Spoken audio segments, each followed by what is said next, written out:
Assalamu alaikum, everyone. Shalawama, Islam to all the Moors. Let's pick it back up. I want to go back to something that I discussed, but not in great detail yesterday. So, welcome to the free astro theology course. We're going to go into the celestial ship of the North. This is a free class, y'all. I'm doing over on my other YouTube channel. It's called North. Again, The Celestial Ship of the North by E. Valencia Straighton, published in 1927. 2-volume work. This is volume 1. So if you haven't subscribed to North, my other YouTube channel, go ahead and do it, because I'm going to do the rest of these videos over there, okay? So let's get started. I want to touch on something on page 12. On page 12. All right. So we covered this in class number 7, but I want to revisit it. So here we are, page 12, first paragraph. At first, that's time 0, y'all. At first, when the elementary powers rule lawlessly and destructively. So there was a period of time when these elementary powers were ruling and everything was great. Everything was cool, right? It was good, okay? And then it went sideways, all right? Now listen. It says, at first, when the elementary powers rule lawlessly and destructively, we learned that there was chaos. Well, what I'm interested in is, where did you learn it? Where is it so I can go read it? That's the first. And it's unfortunate that the author didn't tell us. We learned that there was chaos. That's a key, chaos. And from out of this chaotic dissolution. So what is a chaotic dissolution? I need to show y'all the meaning of this word dissolution. Before I do that, let me make sure we have a signal. Give me 1 second, y'all. Let me check the signal. Okay, all right, we're good. So let's go into this, y'all. Let's look up dissolution. All right. Our keyword is chaos. We're going to go into the etymological meaning of chaos. I tried to put this up as a post, but I was having trouble putting up the images that I have. Okay, so here's the meaning of dissolution. It's a noun. Y'all see it? Decomposition into fragments or parts. Disintegration. Notice the next one. Indulgence in sensual pleasures. Debauchery. Termination or extinction by disintegration or dispersion. Y'all see that? Let's look at it in another place.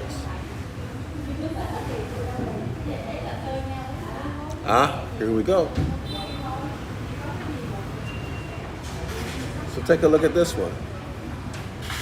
Y'all, you know what? Don't start no rumors that I'm throwing up 2 horns.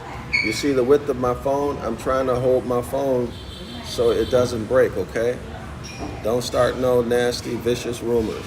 Okay, so do you see where it says dissolution? What does it say, y'all?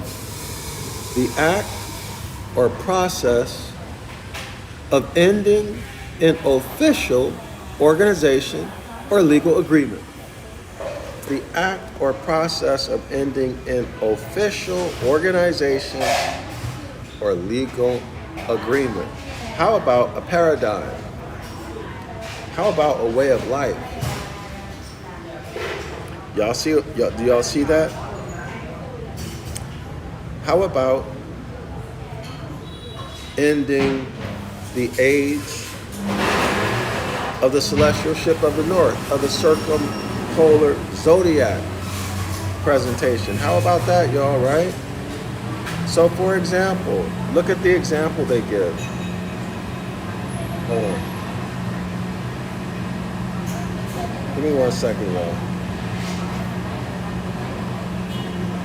Dissolution noun in the U.S. Y'all see that?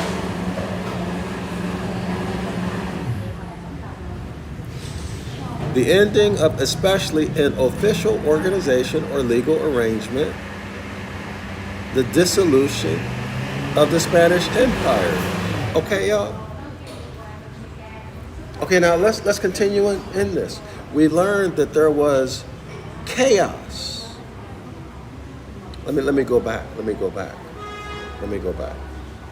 At first, when the elementary powers ruled lawlessly and destructively, we learned that there was chaos. Y'all hear that? So if we work with the meaning of dissolution as it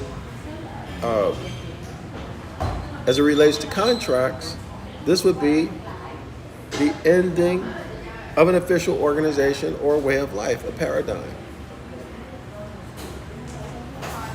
Y'all heard? Or let's say the Sabian Moors empire, culture, way of life. Y'all see it? When these elementary powers began to rule lawlessly, destructively, we learned that there was chaos. So we need to go into the etymological meaning of chaos. And from out, now here's where it is, y'all. And from out of this chaotic dissolution in space, what they're hinting at is out of chaos create order, or however it goes, right? Order out of chaos. This is what they're alluding to.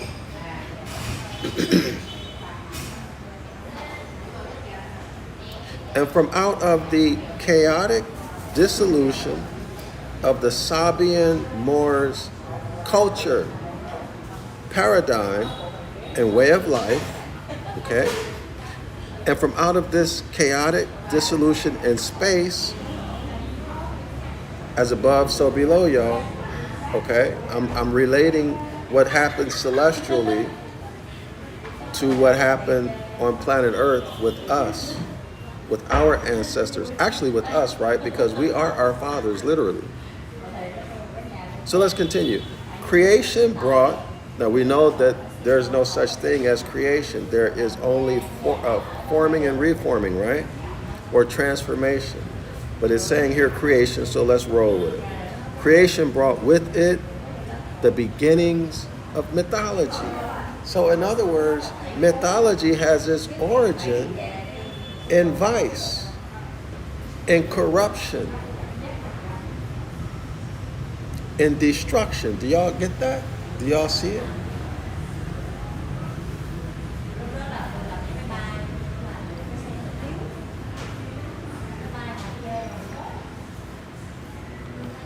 It has its origin in the destruction. Celestial. Let's deal with celestially first. It has its origin in the destruction of, in the celestial destruction rather, and then as above, so below. Okay, actually, as below, so above. Okay, so the destruction of the Sabian Moors. Okay, and our polar zodiac projection paradigm, way of life and culture. Everybody see it? That's where this mythology comes from, be it Kemetic, so-called Greek, Persian, whatever. Let's continue. All right. Creation brought with it the beginnings of mythology and ushered in the first period of fixed time. Now that's odd to me. Very odd. Why would the first period, think about this, y'all, relate this to what you know now. Why would the destruction of the Sabian Moors' way of life bring about the first period of fixed time? What about when the elementary powers were ruling lawfully? What about when they were ruling lawfully? You mean to tell me that that's not considered time? So what are we dealing with here? Well, how about, as one possibility, history and prehistory? Same concept. Right? So the hybrid Europeans, they say anything that's not relating to their story is prehistory. It's prehistory. Y'all see it? Their story is history. Clear? So fixed time, and I did a little bit to try to see if there was some nuance of meaning. I didn't find anything. But fixed time is an age. Well, let's look it up.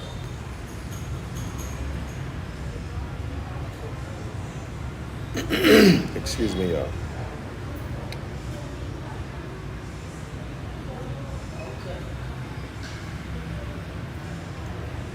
All right.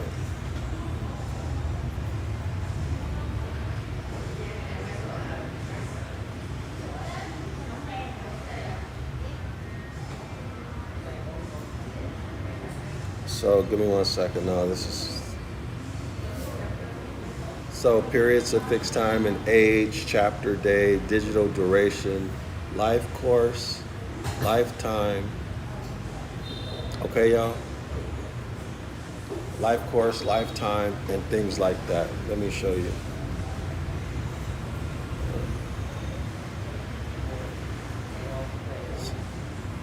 So this is for... That was for fixed term, rather. Hold on. But fixed term is a synonym.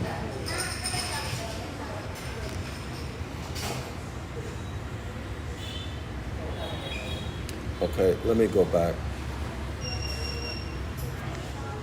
Fixed time through synonyms. Okay, here we are, fixed time. Now here it's saying fixed time is a particular time. So this is starting, excuse me. Synonyms for fixed time. Can y'all see it? Particular time. Like what, y'all? Like an age. Like an age. And as a matter of fact, I think what they're referring to are zodiacal ages, right? A great year, approximately 25,920 years. And then that's a great year, and then a zodiacal age, okay? Which is roughly rounded off 2,600 years. Okay, y'all? Y'all see it? We're dealing with two different paradigms, two different zodiac projections. Okay? Now we understand where they got this order through chaos concept. It's a perversion, a remix of this. But let's keep going. Let's keep going. It says here, the 7 stars of the constellation at the pole. Notice, y'all, it's 7. Now remember, the source is mentalism, the Hermetic law of mentalism. Gender was the first Hermetic law extracted from mentalism. And then 5 others came, making a total of 7. Right? Now, gender, the Hermetic law of gender, in its role as a bringer forth, giving birth, is said to be a woman. Although it's not fleshly, it is just feminine and masculine energy, right?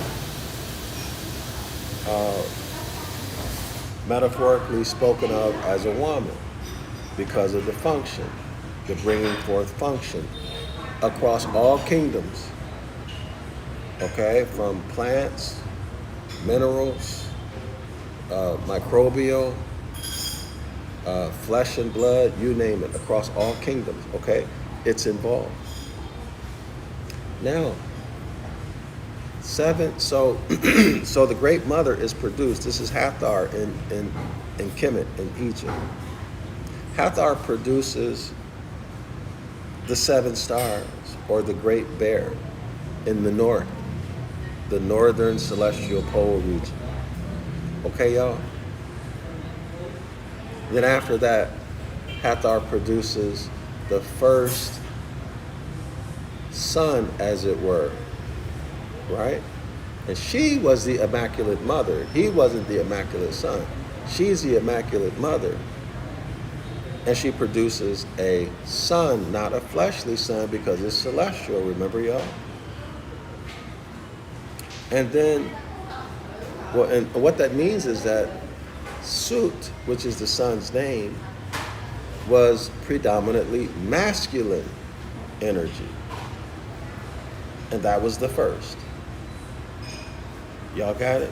Now let's continue with this, because we're going to go over and go into more detail with the chaos. Let's continue. So the 7 stars of the constellation at the pole came to convey the idea of this first time. So the 7 stars at the pole, the Great Bear, over time conveyed the idea of this first time, which is fixed time. Okay, y'all? They were called the beginningless lights. Why beginningless lights? Because they existed before that period of fixed time. Y'all see it? Well, let's continue. And were held most sacred by the priest.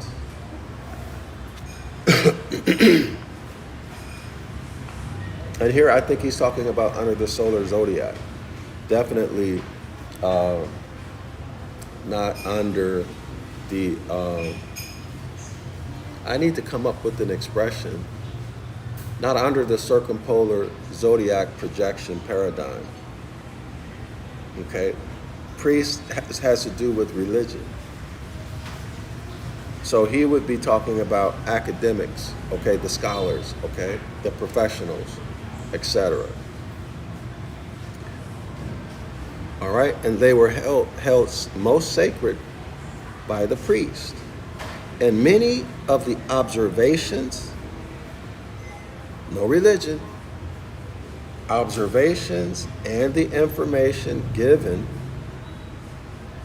in the sacred mysteries.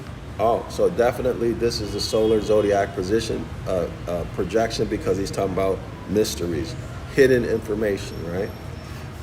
So much of that observations and information given in sacred mysteries concerning these lights have fortunately been so carefully preserved that no type has ever been completely lost. So in these secret societies, y'all, they still have the information. In these mystery schools, they still got it. They still have it. And they're ruling us with our own science and technology. Let's keep it. Let's keep it going. Knowledge of celestial time was attributed to Typhoon, goddess mother of the Great Bear, and her son Sut, the dog star.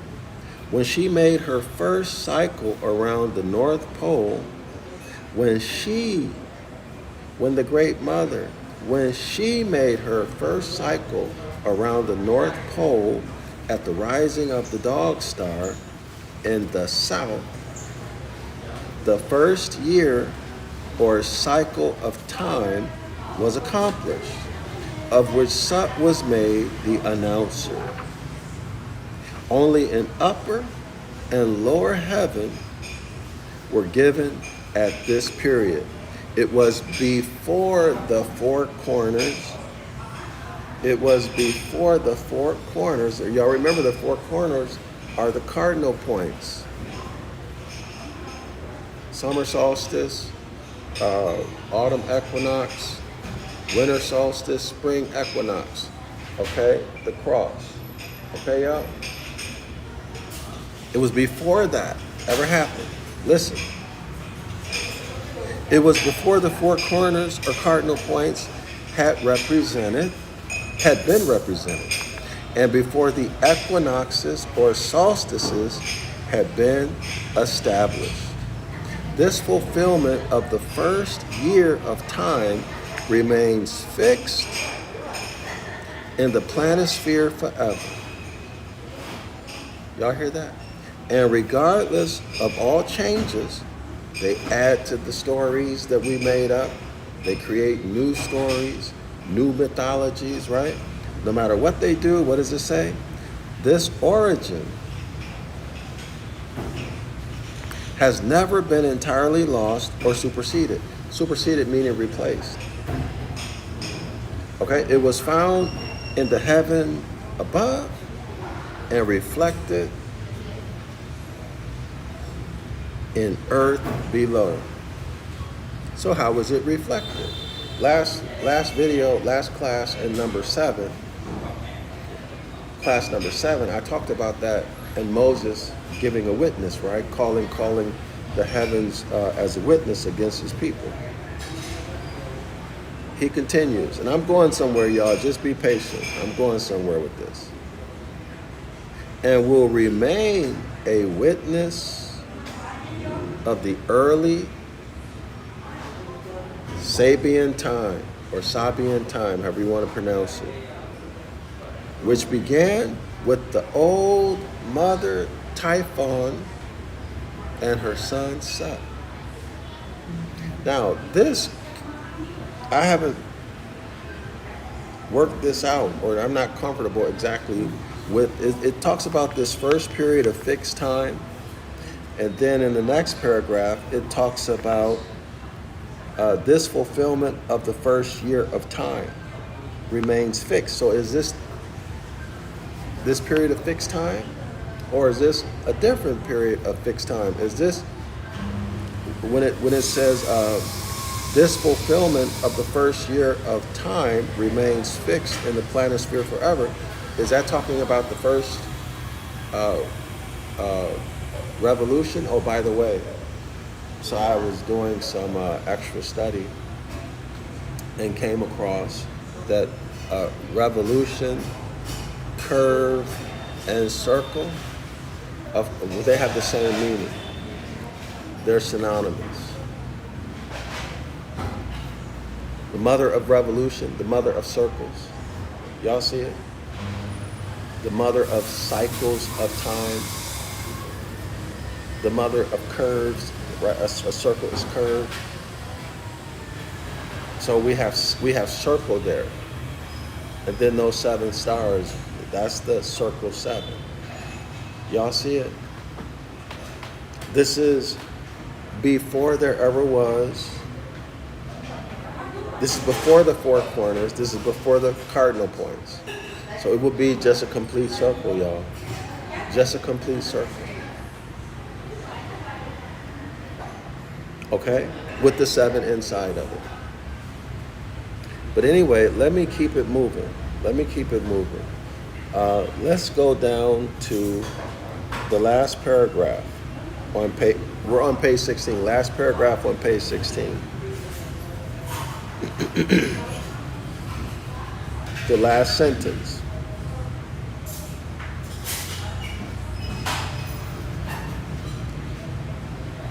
The second from the last sentence. The conception of a concealed deity, like the Father is concealed, right, y'all, in Christianity, even with the Kemetic Trinity, Osiris, Isis, and Horus. You don't hear too much about Osiris, right? Other than Osirapis, or Osiris combined with Apis. And then in Christianity, you definitely don't see the Father, okay? The focus is on the mother and son, but these days, in Catholicism, it's the mother and son. You don't see the Father. But in some religions, some Christian religions, they focus only on the Son. Okay? But definitely the Father is what concealed. But let's keep it going. The conception of a concealed deity lies at the foundation of all religions. See, who is this Father God? Which explains perhaps the endeavors to make religion come before mythology. Now that's a true statement. The origin was with the mother. We're talking about the Hermetic law of mental gender, y'all. Right? In its role as a bringer forth across all kingdoms. Who presented, so talking about the mother, who preceded the Father. Go back to class number 7 if y'all don't know what I'm talking about. Well, as a matter of fact, start from the first video and complete number 7. So the mother who preceded, who came before the Father, and who had produced, y'all hear that? Remember, the mother is a producer and a reproducer, right? A bringer forth. And who had produced the 7 great stars of the Great Bear. I'm on page 17 now, of the Great Bear as early forces. Okay, so now we have the 7 Hermetic laws, and then we get 7 stars called the Great Bear, or the constellation called the Great Bear. Do y'all see it? Let's continue. This is what I want you to focus on. Born out of space or chaos. Now, born out of space or chaos. What is the relationship between space and chaos?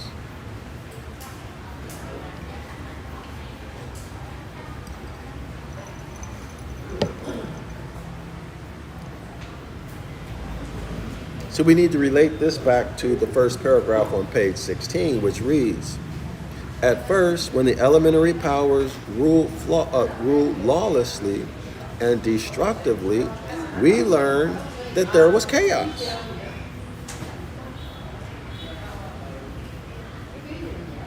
As if to say, now y'all, hear me out, as if to say that from at one point there was no chaos, right? Everything was peaceful, everything was harmonic,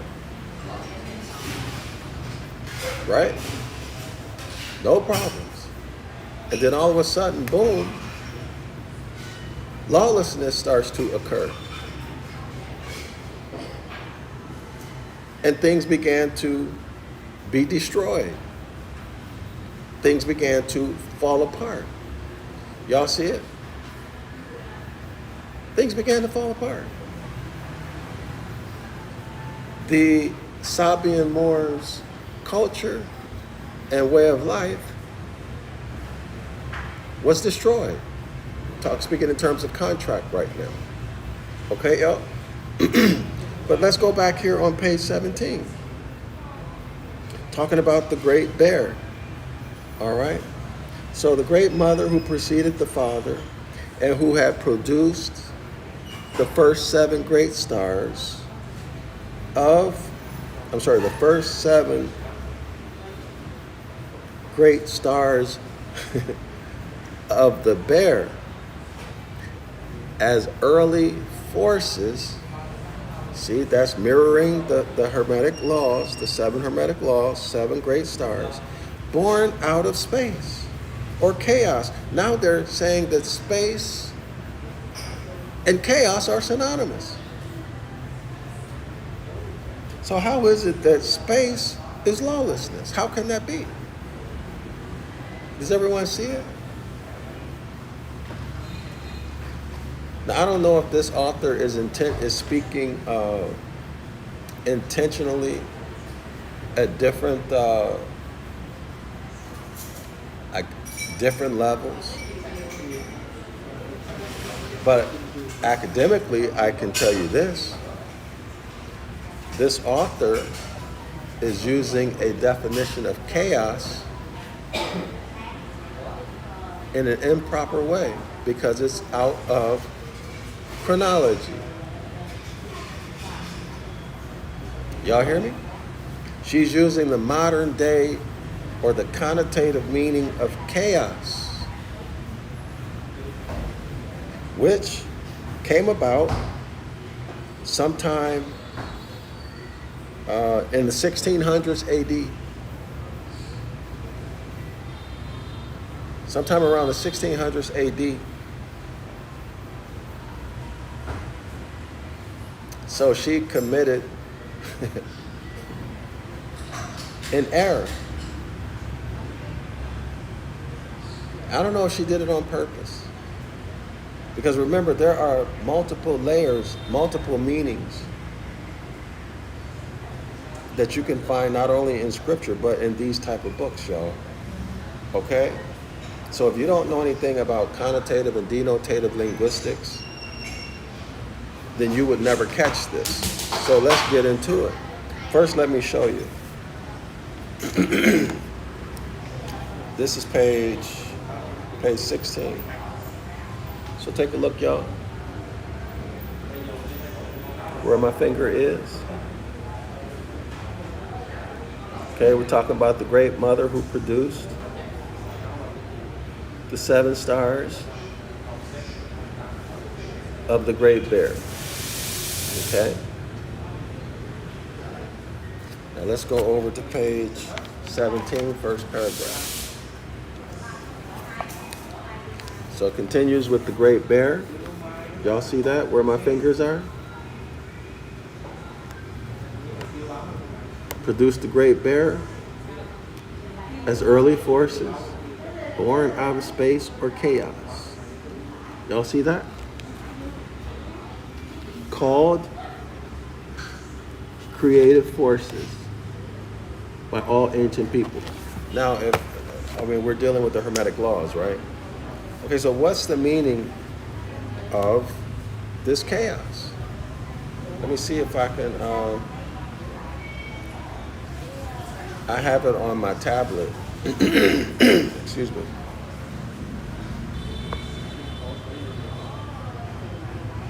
If I don't find it, I will show y'all my notes.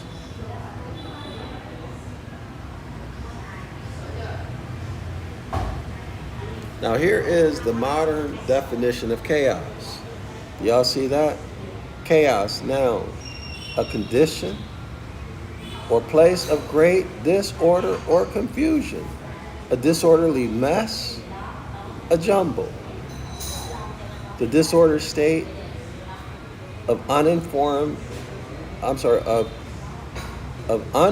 matter, an infinite space surrounded in some cosmogonic views have existed before the order universe. Sorry, y'all, I'm reading backwards. I'm reading backwards. Now, let's look at the meaning of chaos in, what is this, Cambridge Dictionary. Look, y'all. What does it say? Chaos. A state of total confusion with no order. Everybody see that?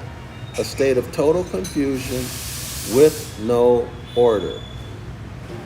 Okay, now if you work from that definition, excuse me, and you read, working from that definition, and you read page 16, let me do it again. At first, when the elementary powers ruled lawlessly and destructively, we learned that there was chaos. Well, this meaning of chaos seems to fit right in, right? A state of total, what did it say? Total confusion with no order. Well, isn't that what lawlessness is? Things get destroyed in that situation. And from out of this chaotic dissolution in space, creation brought with it the beginning of mythology. That sounds like, well, wow, it was total confusion. Complete confusion. They were going at it. Right, y'all? These elementary powers were going at it, destroying everything. And then from that, creation brought with it, or from that, the mythology came. So what would the mythology be? The mythology would be the stories about what these elementary powers did, their personalities and their histories that was so, all of the lawlessness and destruction that they were doing. That's the mystic. That's the mythologies that came out of that. And that, y'all, ushered in the first period of fixed time. You can relate this to the Kemetic mythologies, right? The Persian mythologies. Zoroastrianism, the Hindustan mythology, all of them. Y'all see it? If you work with the modern day definition of chaos, and you would have got. Okay, you would have got. If it was a snake, it would have bit you. If it were a cobra, you'd be dead by now. So now let's look at the origin as far back as I was able to go with this word chaos. Let me show you an alternative meaning. So maybe this is a double meaning in here.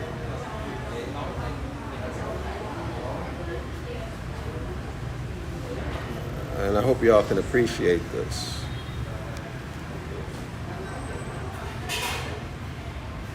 So let's try etymology.com. Chaos noun. So let me show it. Chaos noun. Hold on. All right, chaos noun. Late 14th century, y'all. What does it mean?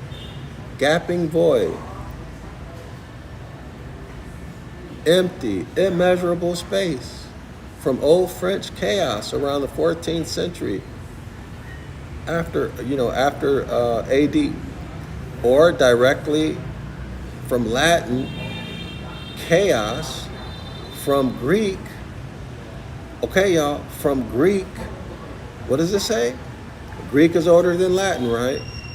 From Greek, abyss. Y'all, this is the same celestial abyss that we read about a few pages ago, right? The great celestial abyss, the celestial ocean, the celestial sea, right? What else does it say? The Greek meaning of chaos is abyss. That which gapes wide open, that which is vast and empty. From konos, from P-I-E root, I don't know how to pronounce that, to yawn, gape, be wide open. No mention of confusion at all. No mention of confusion at all. Let's continue. let's continue. Here we are. It reads, the meaning, quote, utter confusion, end quote, came into existence, y'all, when? In the 1600s. So this is a connotative meaning. The connotative meaning of chaos, which is utter confusion, came into being in the 1600s, is an extended sense from where, y'all? From theological use. It is what, y'all? It is an extended sense from theological use of chaos. In other words, they made it up. It is an extended sense from theological use of chaos in the Vulgate version of Genesis, 1530s in English. What else, y'all? For, quote unquote, the void at the beginning of creation, the confused, formless, elementary state of the universe. This is coming from Genesis chapter 1, y'all. The first 1 to 3, 1 to 4 verses, something like that. Okay, y'all? The Greek for disorder was tarak. But the use of chaos here was rooted in hesiod, the agony, who describes chaos as what, y'all? Primeval emptiness of the universe. Primeval emptiness of the universe. Y'all see it? Now, notice what it says. Metamorphosis. The next paragraph. Metamorphosis. Okay. So that was according to Ovid. If you continue reading, he says metamorphosis, who opposes chaos to cosmos. Y'all see that? Chaos to cosmos. The ordered universe. Wow. Wait. Let me see. Let me take a look at this.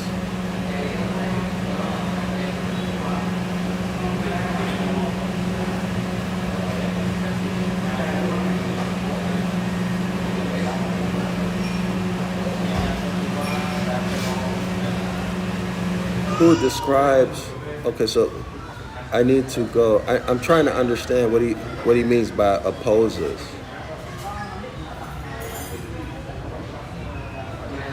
Hold on, y'all. So the Greek for disorder was taraka, but the use of chaos was here rooted in hesiod, the agony, okay, who describes chaos as the primal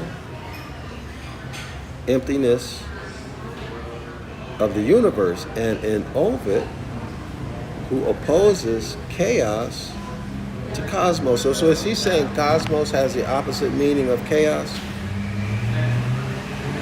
Quote unquote, the ordered universe. Sometimes it was personified as a god, begetter of Erebus and Nix, which means night. Let's continue. Last part on this. Okay, meaning, quote unquote, orderless confusion in human affairs is from sometime in the 1600s, y'all. Chaos theory in the modern mathematical sense is attested from 1977. So do y'all see that? Everybody see the difference? So now let's go back to the bottom of page 16, back over to 17, and do it again and get a better understanding, or the second level of understanding.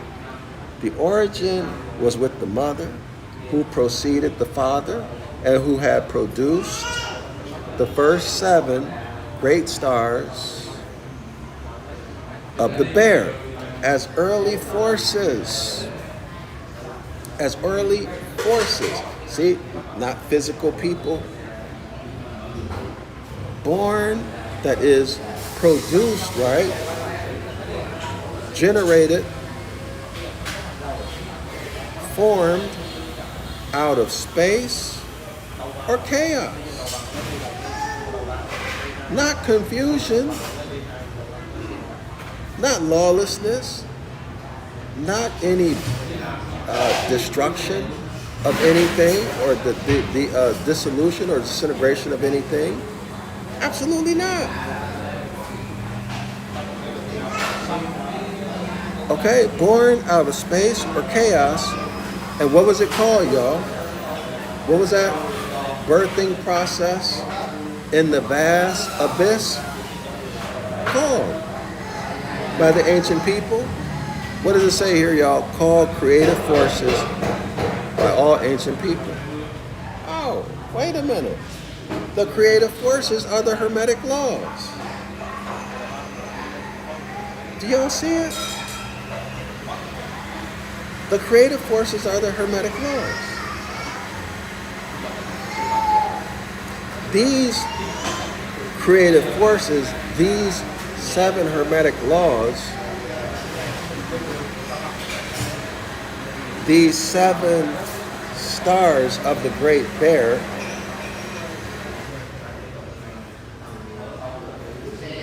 by the Christians were termed the virtues of capital G-O-D. In the Greek and Roman churches, they were the 7 archangels, which belong also to the Parsi scriptures. Okay, y'all, okay. They had under their care and protection men, animals, fire, metal, earth, water, and plants. So these are some of the different kingdoms that we learn about in the Hermetic, in the Kabbalion. The original 7 forces, the original 7 Hermetic laws, I guess I could say, do I want to say reflected, y'all, into being these 7 stars of the Great Bear? Y'all know what I'm trying to say, I hope. The original 7 have a common origin in Egypt, in Acadia, in India, Britain, and New Zealand. Now, I don't know why Britain is there.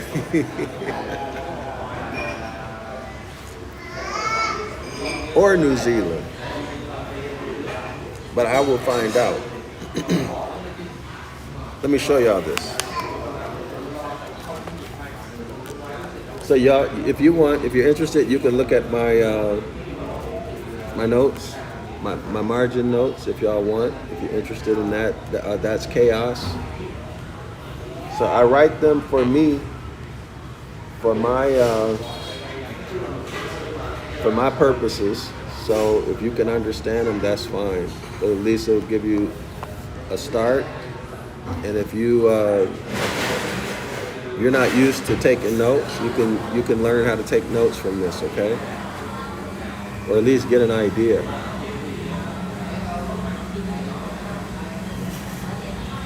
Okay, do y'all see that? So this process that we just went over on page 17 has absolutely nothing to do, is completely different than what's on page 16. Okay, now if we accepted the modern meaning of chaos, what we just discovered would have escaped us. See, we would then believe that order comes out of chaos. We would think that's natural. But we've just shown that it's not natural. Because there was no utter confusion. There was no confusion at all. As a matter of fact, let me go through my notes with y'all, okay? Let me show you my notes before I talk about it. Because there's something I didn't show y'all. Take a look here and then read down the margin. Tell me what you see, y'all. Take a look at those notes. Okay, so it says chaos. I'm reading here. Hold on. I'm reading here. Up here. Y'all see chaos? Hold on. Wow, this is difficult. I'm reading backwards, y'all. Chaos.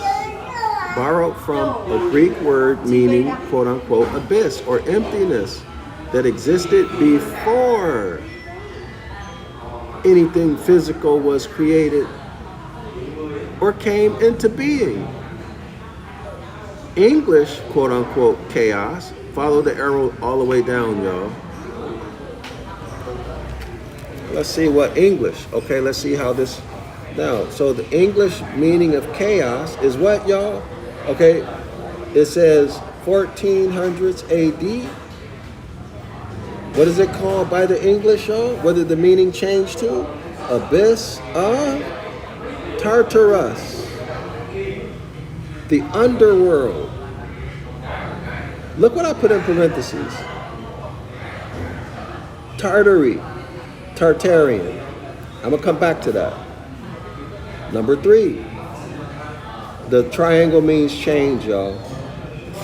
Now the meaning changed in the 1600s AD. Chaos began to mean what, y'all? Formless, disorganized, utter confusion. I just threw that in there from the dictionary. A jumbled mess. Okay, y'all? And then it changed to the modern meaning where chaos means what? Utter confusion. Utter confusion or disorganization. Y'all see that? Now let's go back to Tartary.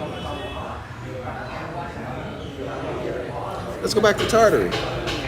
Well, guess what? Tartarus means barbarous. The T becomes a B. The T can become a B. So now Tartarus, barbarous is Barbary. So now we're dealing with what, y'all? The Barbary Moors. You see the disrespect, the libel and the slander? Y'all see it? And if you search, I know I did a search to see if Tartarus is barbarous. And it said no. But I took a different approach that was more sophisticated. And it said yes. And this is what I wanted to post for you guys. But I had a problem posting it. I'll try to post it again after the live stream. But you'll be able to see it when I post it, okay, y'all? Tartarus is barbarous, and barbarous are the Barbary Moors. Okay, y'all? So, do you see that they know who we are? And that we come from what, y'all? Not just the stars. We don't just come from the stars. Absolutely not. Man is thought made manifest from the soil. Thought is a function of the mind. We come from the law of mentalism.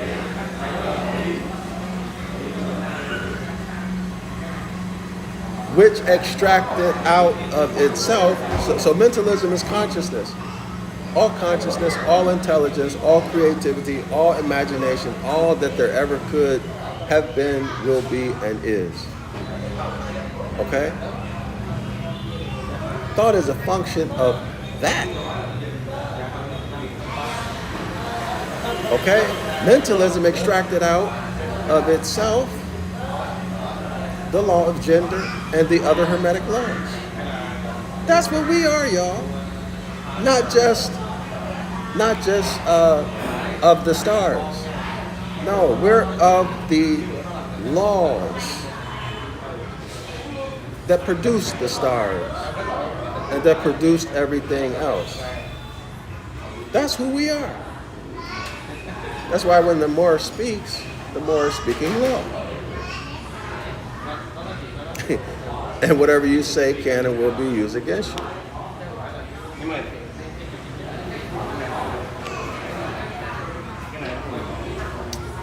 And you also have what? an unalienable right to contract because you're speaking law. Okay, y'all? All right, let's keep it going. Next paragraph. Jacob Boehme says that the feminine producer is the great mother, and these power forces, I'm telling y'all, these power forces, these 7 stars of the Great Bear are what, y'all? Expressions or manifestations of the 7 Hermetic laws, which he calls, quote unquote, fountain spirits that, quote unquote, we find as special properties in nature, whereby this only mother works all things, desires, bitterness, anguish, fire, light, sound, and substantiality, substance. And substance. Right? And substance. Whatever, listen y'all, whatever the 6 forms are spiritually, that the 7th is essentially. In other words, the one comes from the other. Okay, y'all? These are the 7 forms of the mother.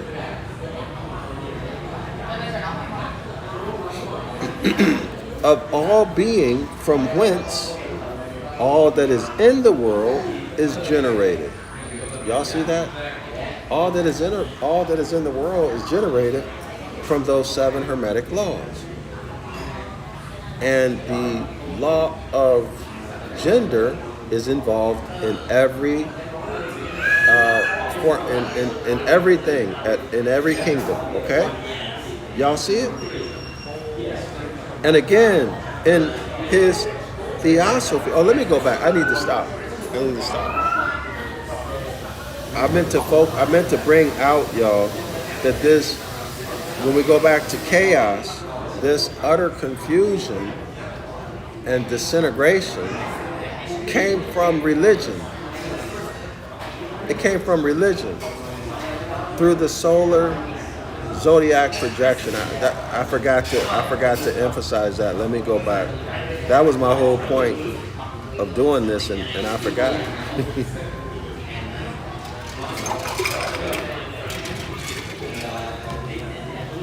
Hold on, y'all. Let me. I need to show you that. Hold on. Give me 1 second.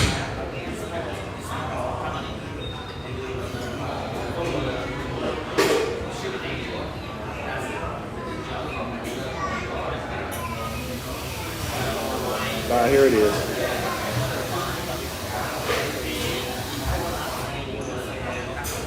Okay, so let's go back to it, y'all. Y'all see it? The meaning, quote unquote, utter confusion around the 1600s is an extended sense. That means what? Connotative linguistics is an extended sense from theological use of chaos, from religion, from the priest class. Who did what, y'all?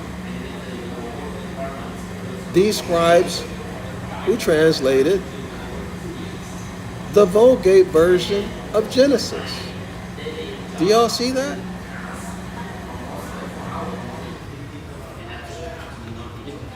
Y'all see it? So the disrespect, the lie, came from the scribes. There you are, Jeremiah chapter 8, verse 8. Okay, we get rid of the theology and we're left with just the denotative meaning of the word. From the ancient Greeks, which is nothing more than an abyss or emptiness that existed before anything physical was created, or what, y'all, came into being. So we can delete created before it came into being. Y'all see it? Is it clear? So now when we go back to page 16 and read it again, at first, when the elemental powers ruled lawlessly and destructively, we learned that there was chaos.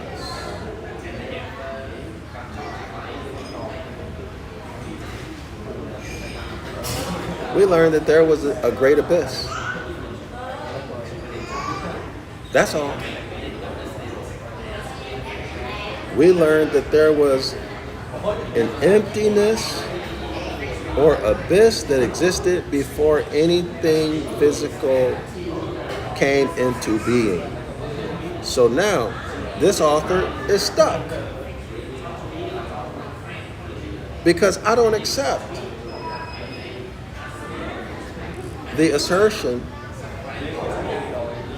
that he makes here. The elemental powers ruled lawlessly, proven, and destructively. Where's the evidence? Okay? We learned that there was chaos. Well, we just learned that it's not utter confusion, right? It's not total disorganization. So your story ain't matching up. All right, y'all? So they took this, what it appears to me, they took it and remixed it as an excuse to create chaos. Okay, y'all? An excuse to create chaos as if to say chaos is natural. It's a part of the natural process of forming one thing into another, or as they would say, connotatively speaking, natural process of creation. Order out of chaos. Y'all see it? Everybody see that? Hence, evolution is ultimately what that leads to, right? Order out of chaos. But of course, the universe doesn't show that. The universe shows complexity in the first state. And then gradually things become broken down. Like if you buy a new computer, over time, it starts to break down. Well, that's what the universe shows. Complex, perfect order, and then the order becomes disorganized over time. Y'all hear me? This is such an important concept. See, because without the order out of chaos, there's no creation. There's no evolution. Y'all hear? There's no evolution. There's no evolution. And then you lose the excuse. They would lose the excuse of creating chaos. All right, y'all? And trying to make you think it's just a normal part of life. It is not. Boy, I feel like I'm not making myself clear. Anyway, let's continue. Next paragraph. Jacob Behoming says, of the feminine producer and these powers or forces, which he calls, quote unquote, fountain spirits. Fountain spirits must mean that what? They're flowing out. That, quote unquote, we find as special properties in natures whereby this only mother works all things, desires, bitterness, anguish, fire, light, sound, and substantiality. Whatever, see, this is where being autochthonous makes you the rightful heir, makes you the substance and subject matter of the law. Why? Because you come from the earth. You're the earth made manifest. Your thought made manifest from the soil. Y'all see it? These are the 7 forms of the mother, all being from whence all that is in the world is generated. Okay? Only the hybrids created in the laboratory don't fall into this category, okay? In other words, Yaqub's animalistic experimentation. Okay? They don't fall into this. They are not substance. They're not rightful heirs. This is why when you look in the law dictionary, under human, you see monster. So human, Han, Uman. Human is a contracted form of Han, Uman. Right, y'all? Half man, half monkey. Genesis chapter 1, created creature, the amorphodite. Right, y'all?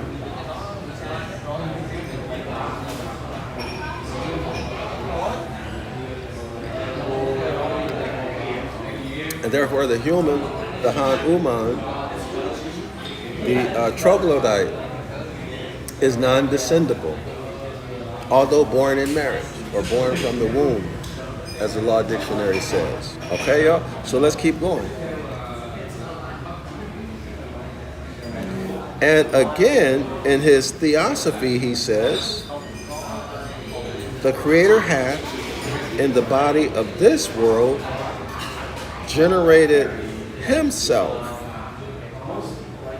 as it were, creaturely in his, that's masculine, in his qualifying or fountain spirits. And all the stars are nothing else but capital God's power, or capital God's powers, and the whole body of the world consisted in the 7 qualifying or fountain spirits. Okay, y'all? So celestially, everything is coming from those 7 great stars in the Great Bear. Okay?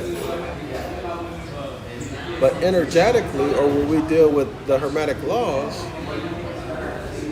everything is mind. The universe exists in the mind of the all. And the Hermetic law of gender is used to form everything in every kingdom.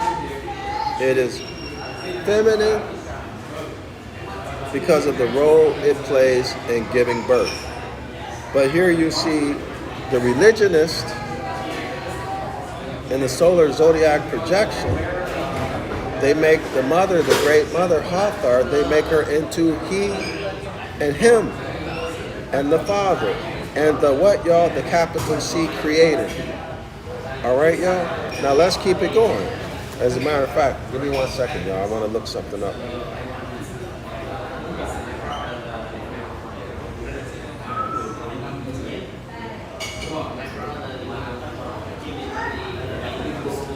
Theosophy. Y'all see Theosophy? Religious philosophy or speculation about nature of the soul. We know SOUL is a Catholic conception. They made that off of SOL, which is Latin for sun. And then they monetized it and scared everybody to death with it, right? With the heaven and hell. Okay, based on mystical insight into the nature of God, the system of beliefs and teaching, see, not knowing beliefs, dogmatic religion, of the Theosophical Society founded in New York City in 1875, incorporating aspects of Buddhism, Brahmanism, especially the belief in reincarnation and spiritual evolution. Hold on. Look what else it says. A system of philosophy or mysticism which proposes to attain intercourse with God and superior spirits and subsequent superhuman knowledge by physical, and then so on and so forth, by physical processes. All right, y'all? See, they throw their religion in there to disgrace us. All right? To disgrace our culture, our way of life. To turn you against yourself and your own. That's all religion. All this negative stuff, all these twists, we're remixing, that's all coming out of religion. All coming out of religion. The dark priesthood. All right? Our ancestors, initially. Jeremiah 8, verse 8.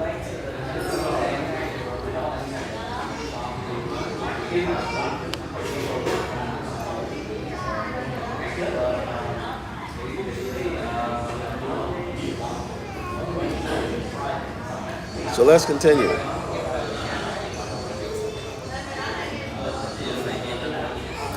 But there are so many stars of manifold effects and operations. It is from the infiniteness that is in the efficiency of the seven spirits of God in one another, which generate themselves infinitely. So they generate themselves, self-creating, right? Remember that? Listen, it says, man's property lieth in sundry degrees according to the inward and outward heavens. Viz, or meaning according to divine manifestation through the seven powers of nature. So, I mean, there's no doubt we're talking about the Hermetic laws. You see what he says, the seven powers of nature? Y'all see that? The seven powers of nature, the seven Hermetic laws, become the seven great stars of the Great Bear. Okay, y'all? Look at the here, where my finger is. Read that last sentence.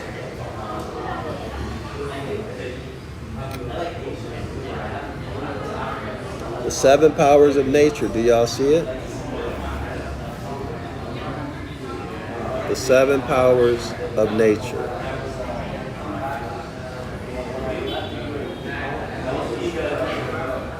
That, by definition, are the Hermetic laws.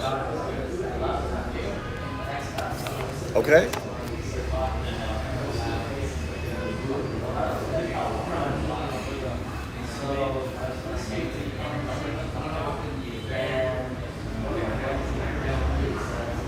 Give me 1 second, y'all.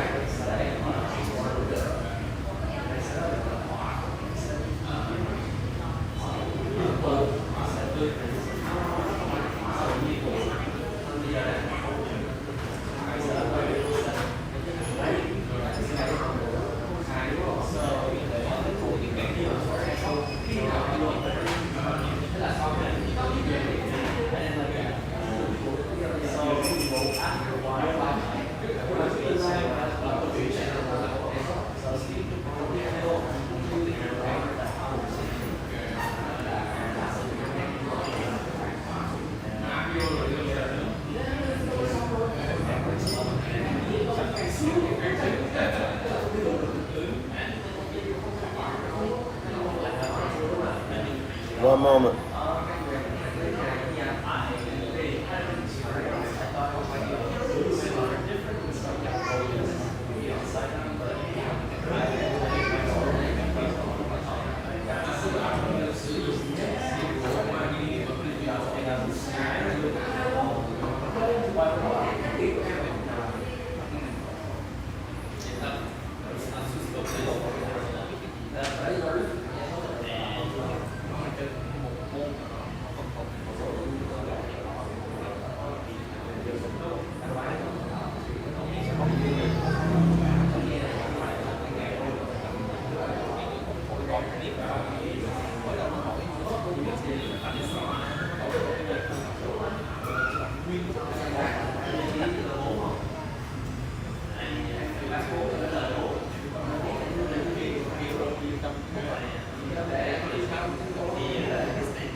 Hello. Hi. What's your name? Yes. Yes. Bye-bye. Give me 1 second, y'all.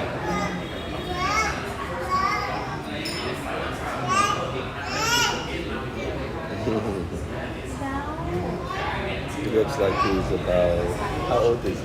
Yeah. How old is he? Him. Yeah. 1 year, yes. He's 1 year. Yes. Absolutely. 1 year old, just learning how to walk. 14 months. Oh, 14 months. He's learning how to walk and talk. Okay, y'all. So man's property lieth in sundry degrees according to the inward and outward heavens. So what I was thinking, what I wanted to show you, so the inward heavens, remember the parts of the body are associated with zodiac signs. And of course there's the external zodiac signs.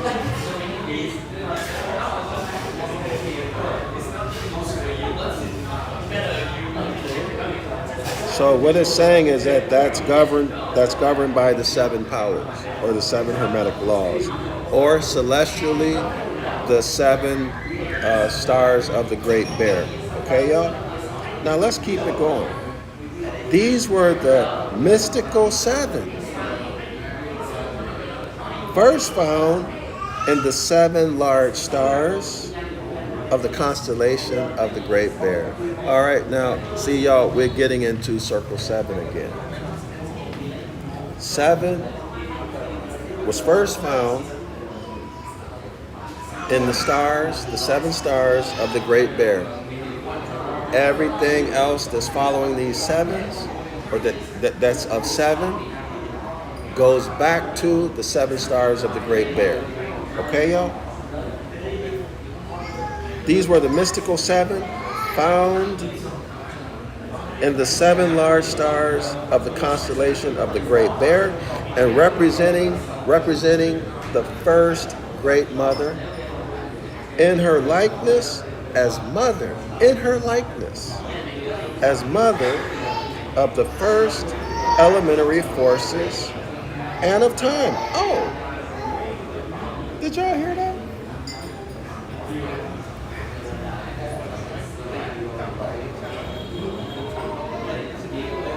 And representing the first Great Mother in her likeness as mother of the first elementary forces.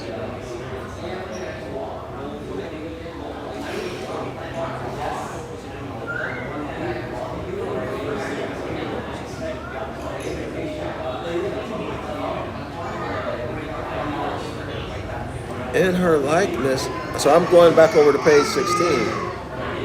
At first, when the elemental powers ruled lawlessly.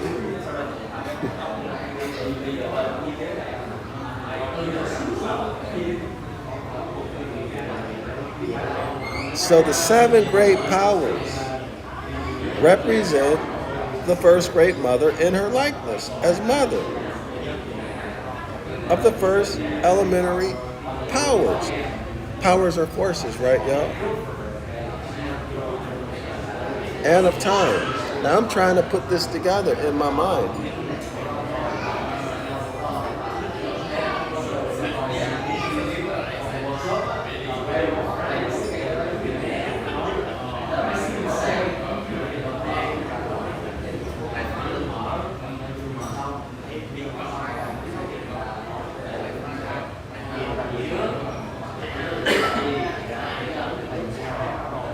So they're in her likeness as the bringer forth of the first elementary forces.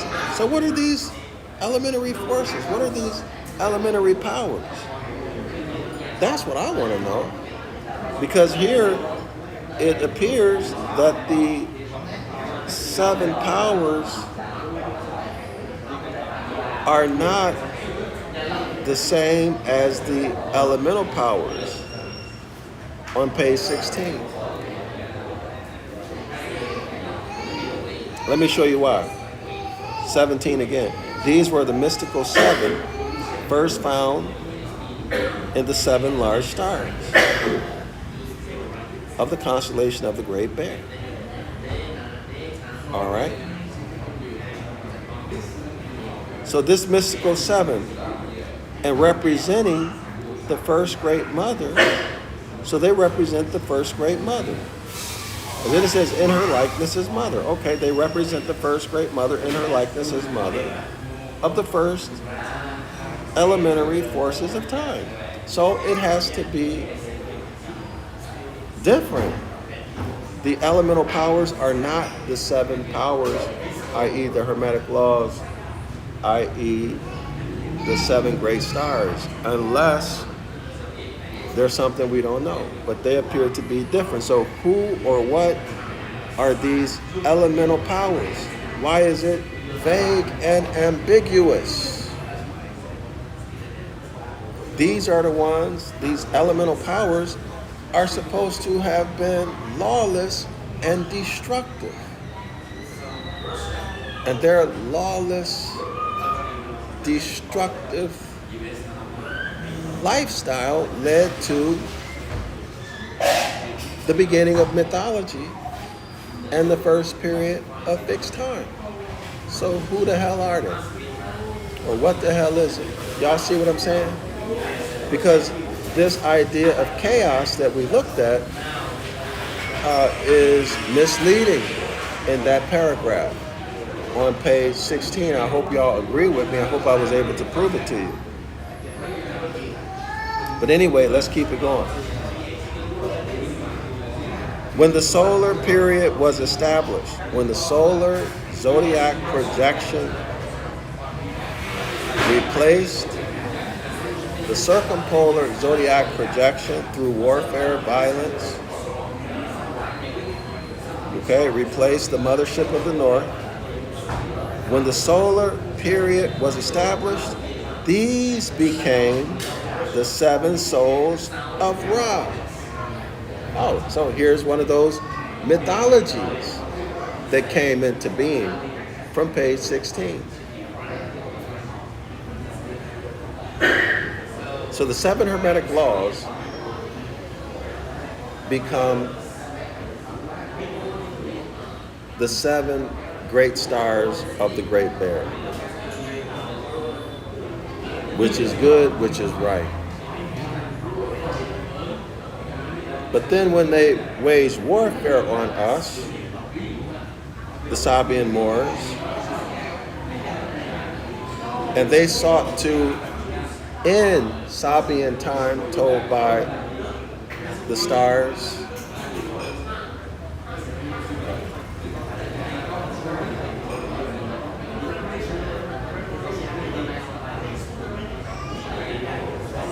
and replace it with the solar zodiac projection, the seven powers, who are the seven stars of the Great Bear, who are the seven Hermetic law, was remixed into the seven souls of Ra. And Ra is the Egyptian S-U-N. Ra is the Egyptian S-U-N. Ra is the Egyptian or Kemetic sun god. These creative forces or powers. Okay, so now, on page 16, they are the elementary powers. On page 17, they are the creative forces or creative powers. What's the difference? Adrana writes, Assalamu alaikum, Dr. Yasafa Shalawama. Great coverage. Mothers are birthing the universe absolutely onto the earth, understanding the importance thereof. Absolutely. Absolutely. Absolutely.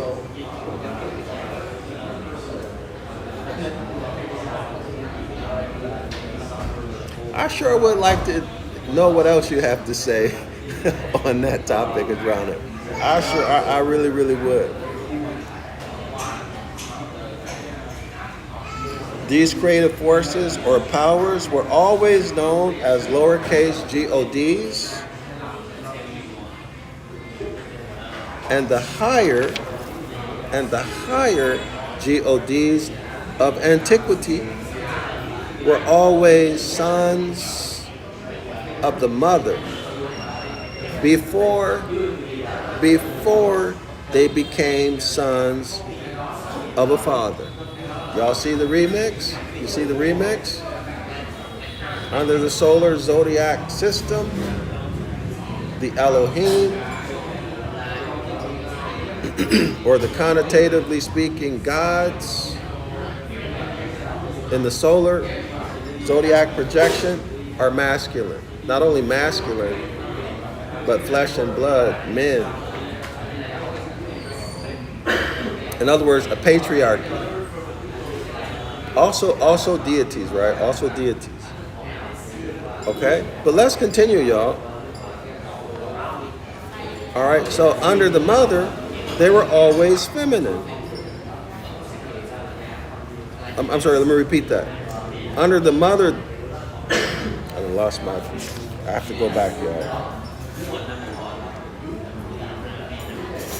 So these creative forces or powers were always known as lowercase gods, and the higher lowercase gods of antiquity were always sons of the mother before they became sons of a father.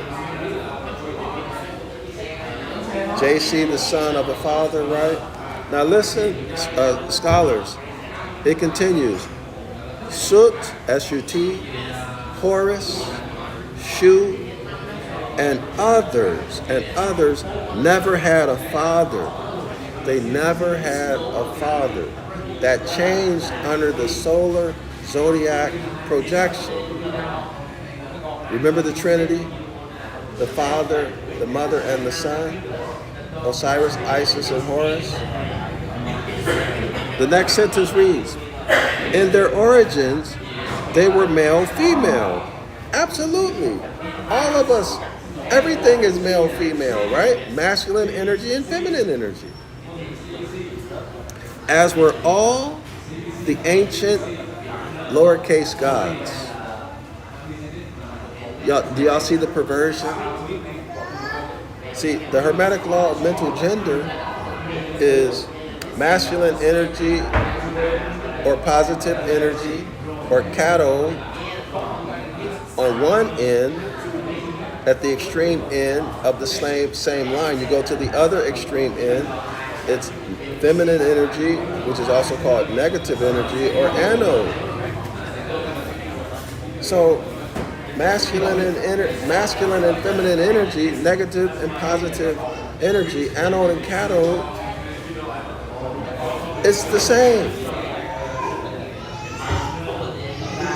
The only thing that makes it masculine or feminine, in the case of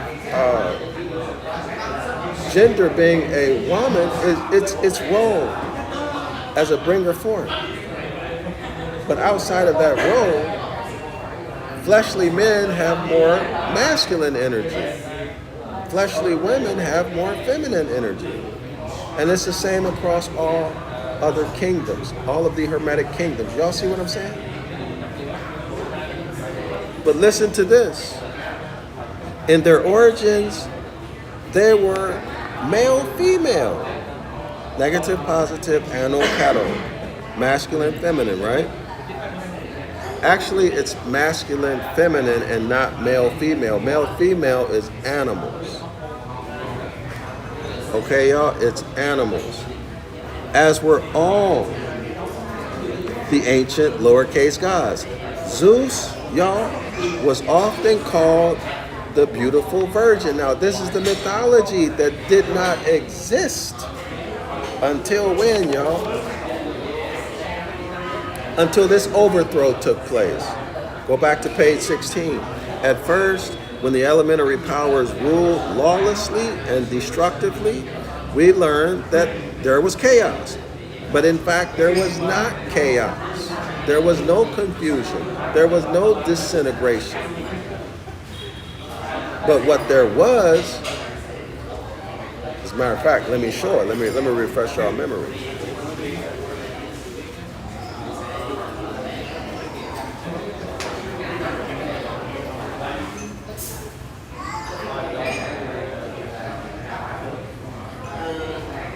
I hope I can find it.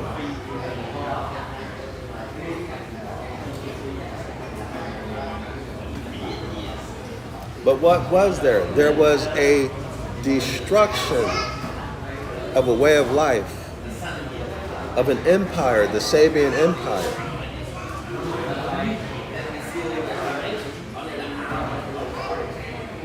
So dissolution in the sense of the ending, especially of an official organization or legal agreement. The act or process of ending. I already read that. Give me 1 second. Yeah, that's it. That's it. A legal agreement, a way of life, y'all. Y'all see that? Hold on. This is what I think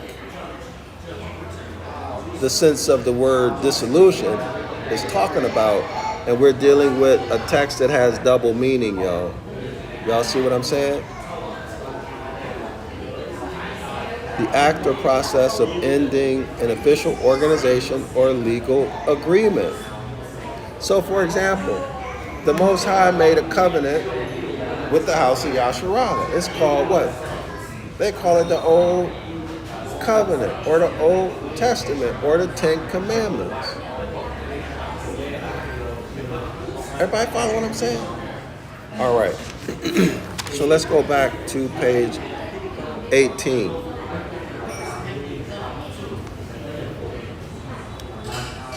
Zeus was often called the beautiful virgin. Now here you have a man being called a beautiful virgin, or a masculine deity being called a beautiful virgin. And y'all know how they use the word virgin, right?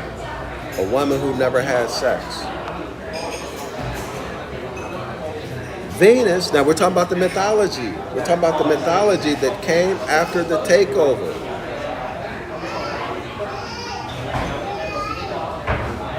Venus had been found bearded. So you got a woman, Venus is supposed to be Virgo, right? Feminine energy. She wearing a beard. The original Apollo was bisexual.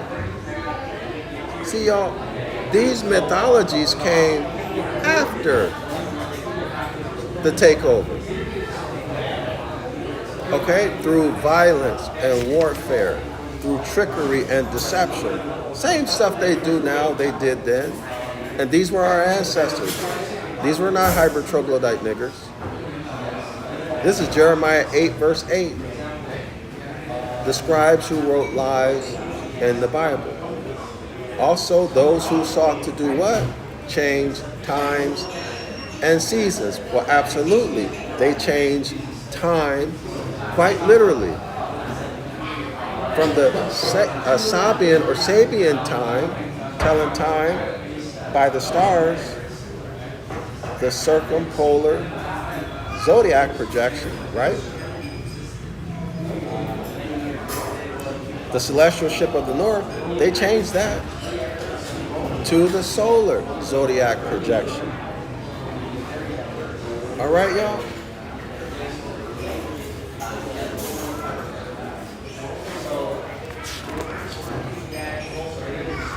So let's go into more of these mythologies that didn't have anything to do with the Sabian Moors.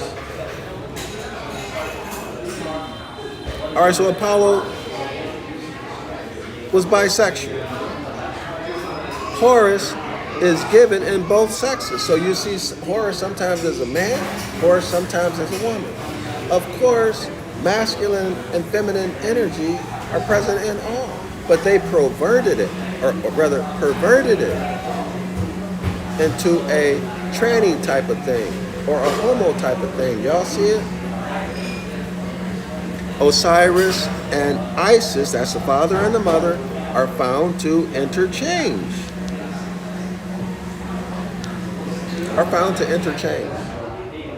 In other words, Osiris is dressed as a man today, and tomorrow he's dressed as a woman. I call that a tranny.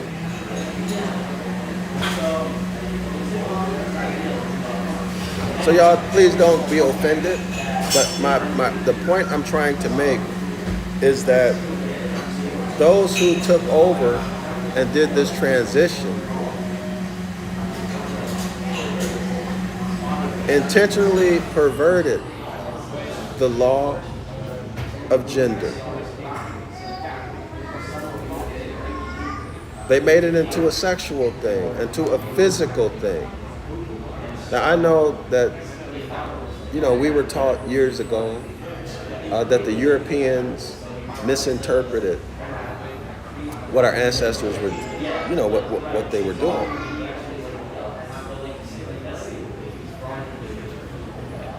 But it appears to me that our ancestors did the same thing. They were involved in these perversions too. Let's continue. In the version of St. John, the book of Revelation, so John the Revelator, is found the Logos now connected with Jesus hermaphrodite. With Jesus hermaphrodite. And portrayed with female breasts. Jehovah was originally a female, so now you got Jehovah a tranny. So y'all check this out. Oh no, tranny is what we used to say in my day. I think they call it transgender now. Y'all take a look. Jehovah was originally female. Now y'all gotta remember, initially these stories had to do with energy, not sex and physical gender. But they presented these things as sex and physical gender and created mythologies dealing with bisexuality, homosexuality, and everything else. Okay, these are the myths that came.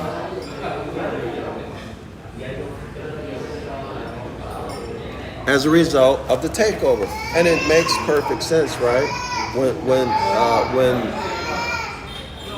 When renegade parties or governments, corporations go in and take over another corporation or government or whatever, isn't it normal practice, the normal thing for them to do?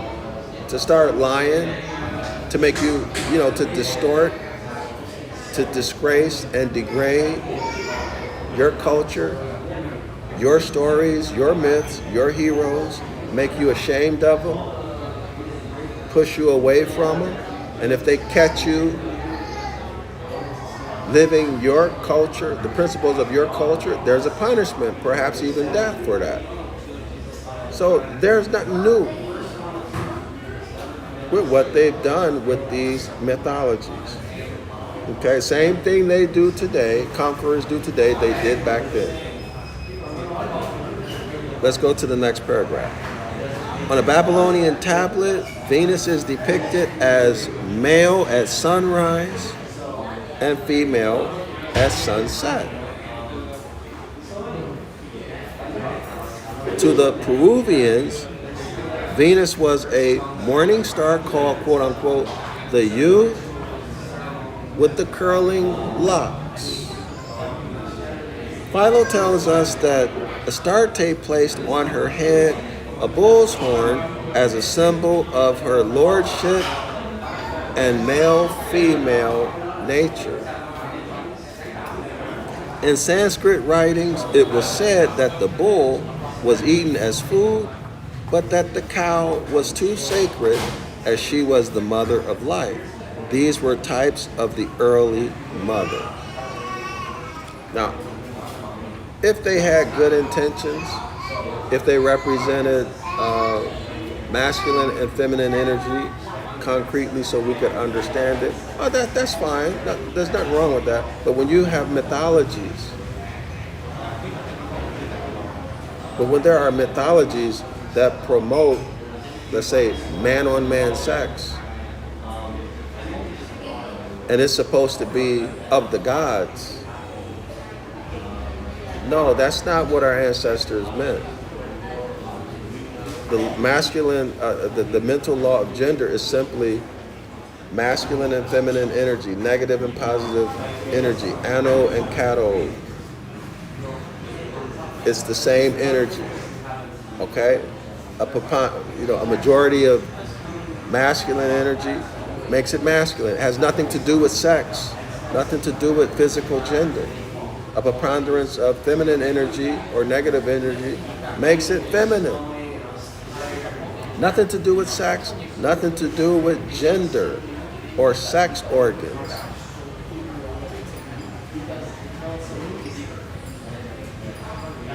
So page 18 continues. The lowercase gods, the lowercase gods, divinities, and personages of mythology were universal. Y'all hear that?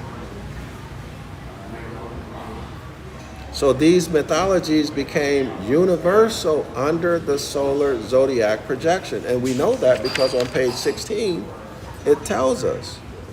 It says, out from the chaos or the chaotic dissolution in space, creation brought with it the beginnings of mythology. So the mythologies did not exist in our Sabian timekeeping paradigm.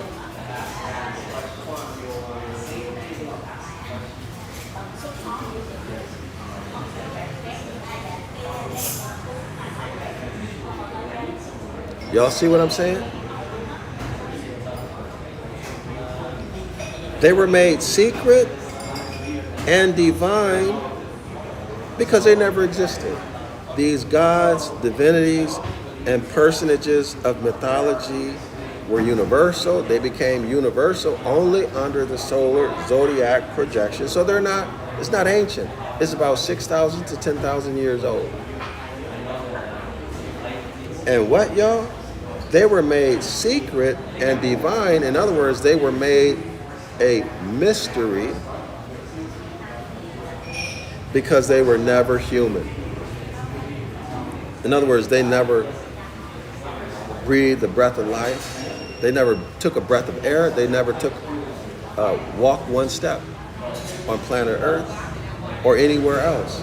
They just made up mythologies, y'all. This is what the author is telling us. Though their attributes were often based on human experiences due to the knowledge of the ancient scholars, so conversant with life here below. So in other words, these ancient scholars, they knew all about life on Earth, and so versed in astronomical knowledge. In other words, they personified, deified their astronomical knowledge, created gods, devils, and demons with a biography or a history. Y'all see what I mean? Not for teaching tools, but to scare you to death, to force you to give up your birthright. So they had an evil intent. This happened under the solar zodiac projection. And this explains why the solar zodiac projection is used as a template for all the solar religions. Okay? It's a mechanism of conquest. They taught their myths and allegories whithersoever they went. These did not spring up independently in various places in the world. Their unity in mythology is conclusively proven. The further one searches into the great past, the more profound his wonder. So in other words, what you're going to find is that the mythologies that they created in the solar zodiac projection, I'm talking about the dark priesthood, you'll see their origin or their source, or they plagiarized it from the circumpolar zodiac projection, which is the celestial ship of the north. They plagiarized it, copied it, added to it, created new stuff. So again, the further one searches into the great past, the more profound grows his wonder. Now, I mean, I'm blown away by what I'm reading in this book. Quote unquote, Origen observes, if the law of Moses had contained nothing which was to be understood as having a secret meaning, the prophet, that is Moses, would not have said, quote, upon thou mine eyes, I will behold wondrous things out of thy law. So in other words, Moses was saying, you're going to teach me something that I don't know and other people don't know, right? This is in Psalms 100 and why did they do it like that? I think it's 21 verse 18, but I'm going to have to come back to it. I'm going to show y'all the page.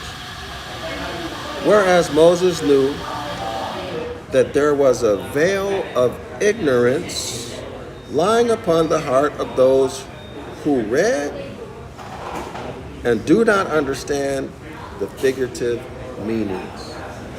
And Moses, this is Oregon, and he tells Salas that the Egyptians veiled their knowledge of things in fable and allegory. So now, this is confirmation that we're dealing with the dynastic pharaoh period.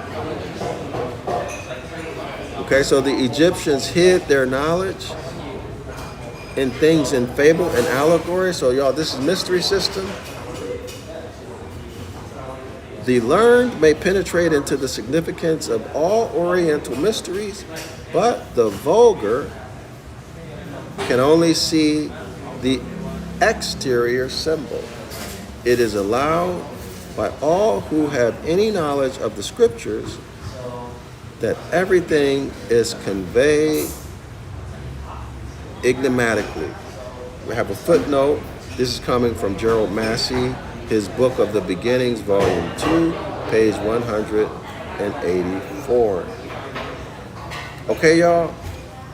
There's double meanings. This goes back to Mark chapter 4 with JC, when his apostles asked him, why are you always talking to the people in parables? Why are you always talking to them in riddles? What did he say? So that although having eyes to see, they'll never perceive. Although having ears to hear, they will never understand. Because if they did understand and perceive what he said, they would have an opportunity to repent. They might be successful at repenting and be saved. And if they're saved, guess what? You apostles, y'all who are on the inner house, or you who are learned, won't have anybody's birthright to live off of. Okay? You're going to have to go back to your status as a pauper, vagabond, and a fugitive from justice. Okay?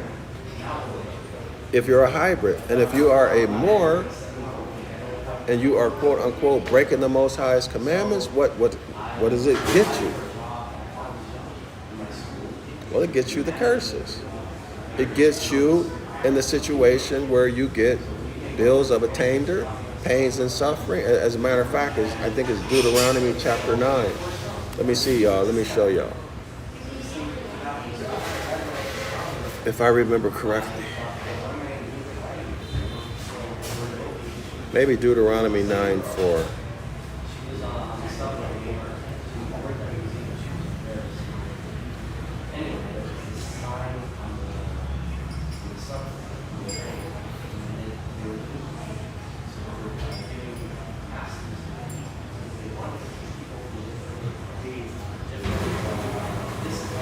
This is I'm looking for the verse, or is it 4:9?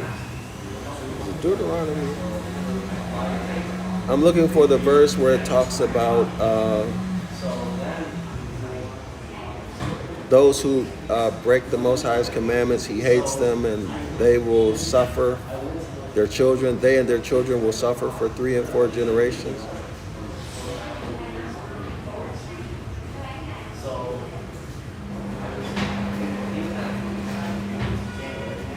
Well, 3 and 4 is 7, which is completeness, right? Until you're completely destroyed.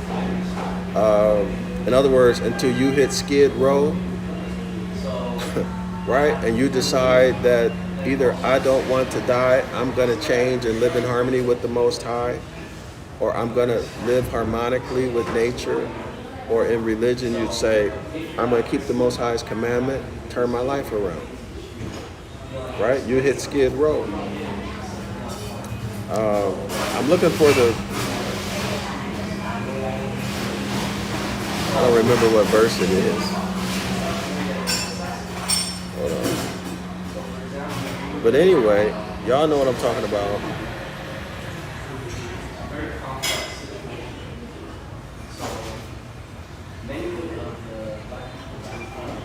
This is where the concept of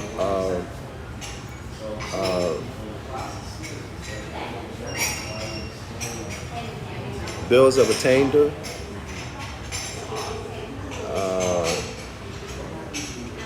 being non-descendable come from this verse.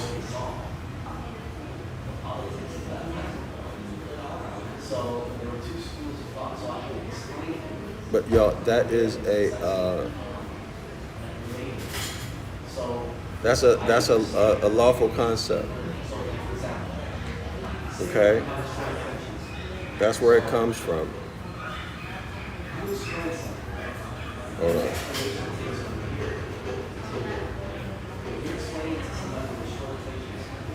So Deuteronomy 5:9.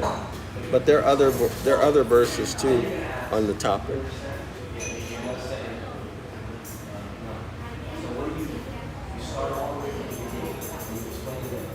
I'm trying to remember which is my favorite, which is the easiest to understand. Give me 1 second, y'all.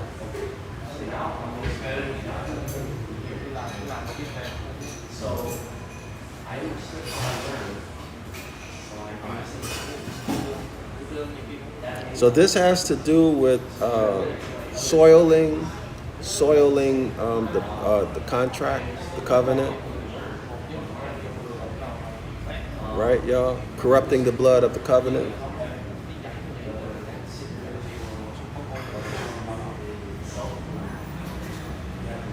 That's what it is. Corrupting the blood of the covenant is a felony. In other words, when someone, for example, they commit treason, right, or any serious offense of the Most High's laws, which are natural law, and then that person the offender becomes non-descendable, and also his heirs become non-descendable. And if you extend that, a whole nation can become non-descendable. How? Through loss of your birthright, loss of your nationality. Okay, y'all? Loss of your nationality. Loss of your noble title that connects you to the land. Loss of your history. Knowledge of self. Y'all see it? This is exactly what happened to us. But we're coming back now.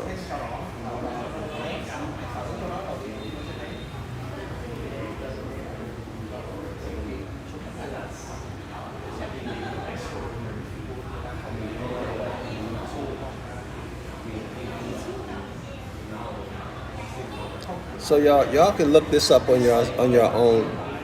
I don't see my favorite one. So basically what this is saying is that when you break the Most High's commandments, He will punish you. Take your birthright, the curses, right? To the third and fourth generation, 3 + 4 is 7, which is completeness. Until you are completely destroyed. And that's exactly what Deuteronomy chapter 7 says. He will curse you or punish you with the various curses, various punishments, until you are completely destroyed. Right? Meaning what? Until you physically expire, or until you hit Skid Row and decide to return to the Most High. Deuteronomy chapter 30. All right? Anyway, let's keep it going.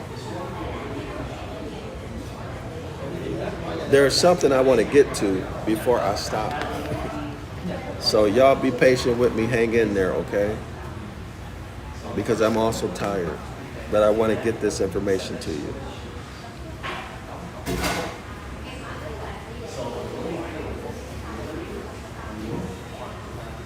Okay, so where are we?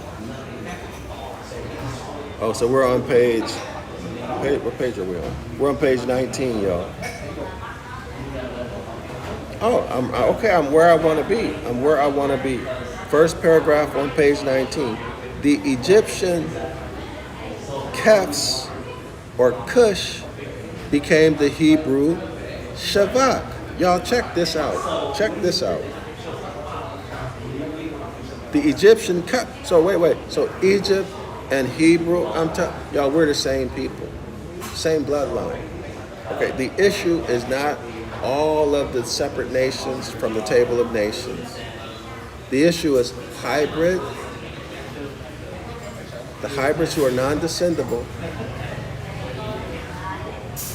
who were made in a laboratory by Yaqub and his 12 feminine co-scientists, and the autochthonous Moors, the Sabian Moors. The issue is birthright. Okay? Birthright. So let's keep it going. So Egypt, the Egyptian Kesh or Cush became the Hebrew Shavak. Now that's modern Hebrew, y'all. That's not ancient Ibriya. Don't get it twisted, okay? Personified throughout Inner Africa as quote unquote the old mother. Now, is he talking about Inner Africa, the Americas? Or Inner Africa over there? Or is this double speak, a double meaning? Okay, y'all? Because America is Africa. Who, whether as Typhon, Kefesh, Kifa, or the Hebrew Kavak, in the modern Hebrew tongue, which they made up, was the early Camite Eve, the Eve of the biblical Genesis,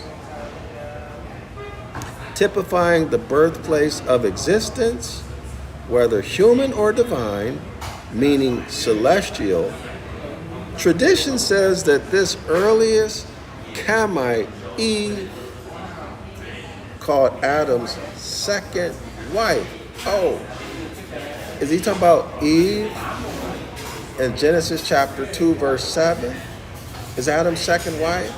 And Adam's wife in Genesis chapter 1 are different? Well, first of all, let's clarify this. Adam never had a wife.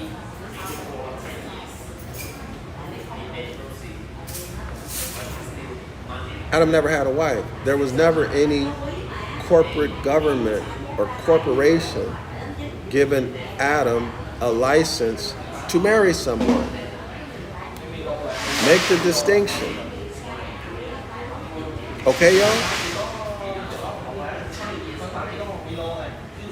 Adam's second wife was the cause of mankind losing paradise. Well, wait a minute. I have a problem with that. Mankind is Genesis chapter 1. Man is Genesis chapter 2. Okay, y'all? They are different. Mankind is the Han Uman, the human who is non-descendable, the troglodyte, the Neanderthal, the half man, half monkey, created creature by Yaqub. Okay, y'all?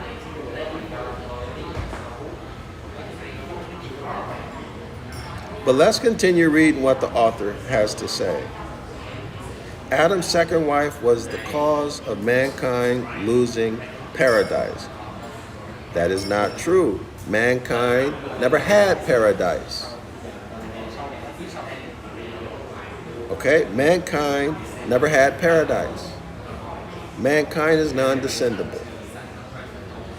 But creations and primordial myths, so now we're dealing with myths, y'all, have naught to do with human creations. So in other words, he's telling you that this is celestial. but became humanized. Or what did they do, y'all? They personified these mythologies at a later period. Well, the later period was when, y'all? During the solar zodiac projection. I hope this is clear. I hope this is clear. Hebrew Israelites should not be mad at Hebrews. They should not be mad at Egyptians or Kemetic people. We're the same people, all autochthonous Sabian Moors, sprung from the soil, all played by our ancestors, all suffering under the same curses. And these divisions have been put in your head. Okay? They've been put in your head and you've been blinded. You've been blinded.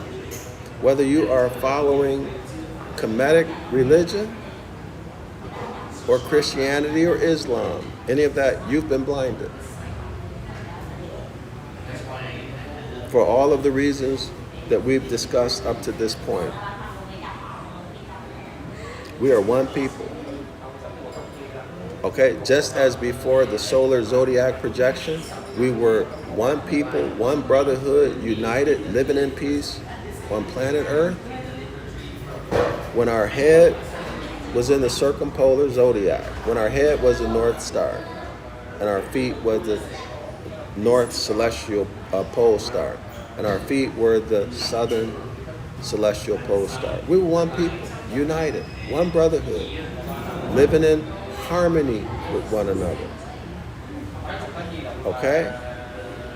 And we didn't get into this situation of divisions and religion until the solar zodiac projection was forced in on us, and now our head is in Aries, the Lamb of God. Our head is in religion, either in Christianity, Islam, or Kemetic religions, or spiritual systems as they call it.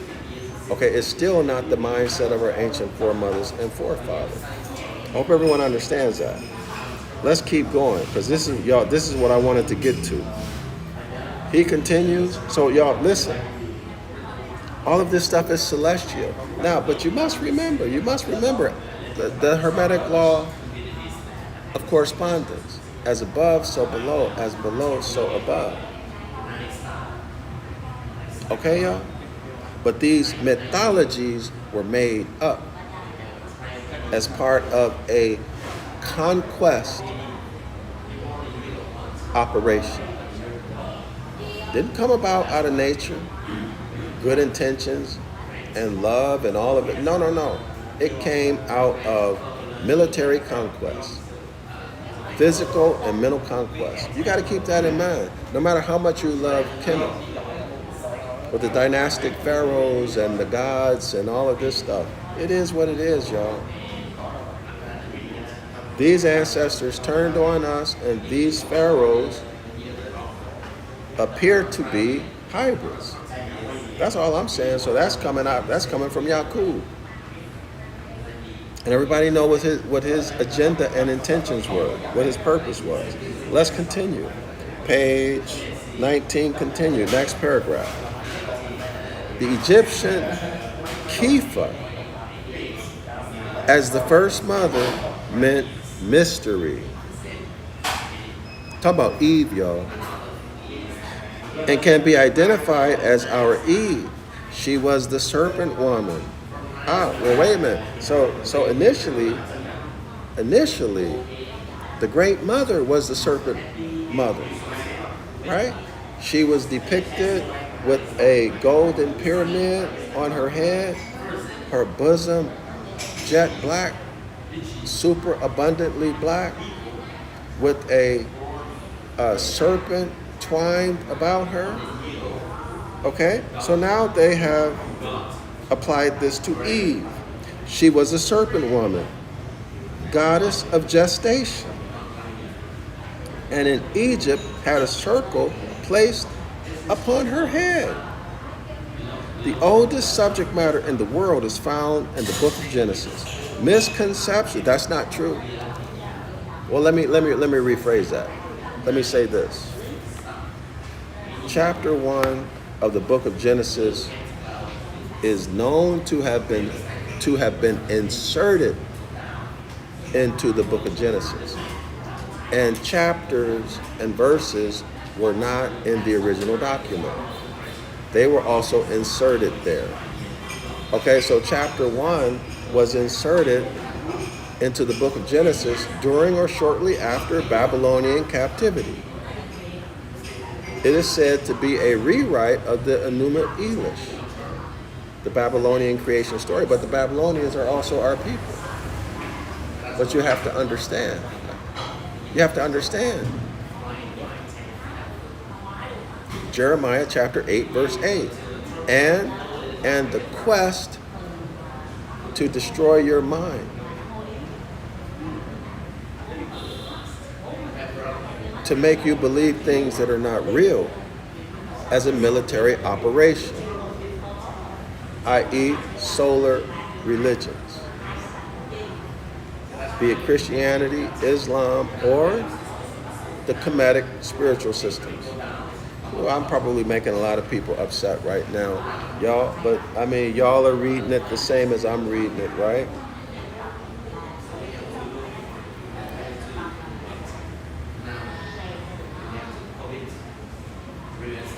So let's continue. We're talking about Eve. The oldest subject matter, already read that. Okay, so next paragraph. In the beginnings of mythology, and let me just restate, y'all, the mythologies did not exist, according to this author, until after the elementary powers began to rule lawlessly and destructively. Until after that, the author writes on page 16, we learned that there was chaos. We learned that there was an operation to destroy the Sabian, Moors, culture, and way of life. That's what we learned, okay? This is the meaning of dissolution that we talked about, right? This chaotic dissolution in space. In other words, this destruction of the Sabian, Moors, worldview, culture, and paradigm. The celestial ship of the north, the circumpolar zodiac. That's what he's talking about. After that, these mythologies came into being, everything that we've been reading until now. In the beginnings of mythology, the elements of fire, earth, air, and water were first typified. So they were not typified before this lawless destruction took place by the elementary powers on page 16, y'all. Before there was any formation of the world. Later, they became the establishers of time and order. Y'all see that? Not before the lawlessness and destruction took place, and the dissolution of the Sabian Moors, our culture and lifestyle. Not before. Didn't exist then. Okay, y'all? Y'all reading it the same as I'm reading it. It did not exist then. Okay, mythology did not exist then. The mythologies happened after the transition into the solar zodiac projection. In the beginning of the mythology, the elements of earth, fire, air, and water were first typified. Before there was any formation of the world, they became the establishers of time and order. All creations were first stellar, then lunar, and last solar. Y'all see that? And last solar zodiac projection. So stellar and lunar, that's the circumpolar zodiac projection. That is the Sabian Moors' way of keeping time, our culture. Okay. He continues. And as such are found everywhere in ancient tradition. There were three primary heavens in the Babylonian astrology: the heaven of fire, of ether, and the planetary heaven. These answer to the star stations, the lunar station, and the solar station. The very ancient form of Typhon, called the quote-unquote bearer of waters, was the hippopotamus wearing a crocodile's tail. Anciently, the crocodile or the dragon interchanged as the constellation Draco. So we're in the celestial region, the celestial North Pole region, y'all. We're dealing with Draco. This is the hippopotamus wearing a crocodile's tail.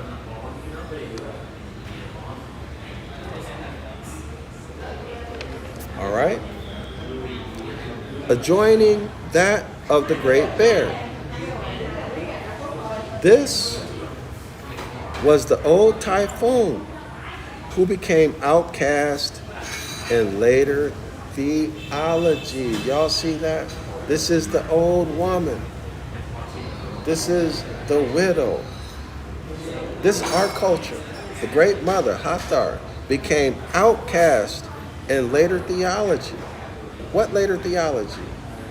Well, the solar zodiac projection is the template of all of the solar religions, and they made her an outcast. They denounced her. And I'm sure it wasn't a peaceful denunciation, was it? It was the same way people get denounced today. Vilified, slandered, libeled, and exterminated. Okay, it continues. This was the old Typhon who became outcast in later theology. Dark priesthood did it. Jeremiah 8:8. But as Kepha, as Eve, so they made the great mother Typhon, Hathor, Eve. She was made the sevenfold watcher, whose quote-unquote seven eyes, which are stars, went to and fro through all the earth. Went to and fro throughout all the earth. Now, let's go into, do I have the 101? Let me see. So the seven eyes made me think about the 101s. Hold on. Well, y'all, let's deal with number 7 first.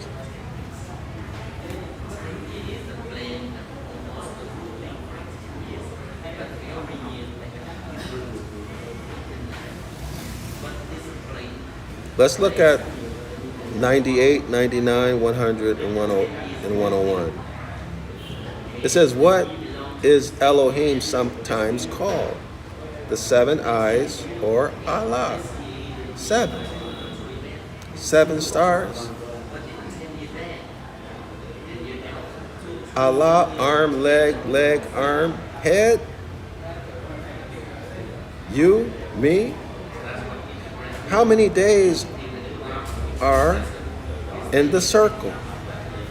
The answer is 7 days. How many days are in a creation? 7 days. According to science, how many days are in a year? 7 days.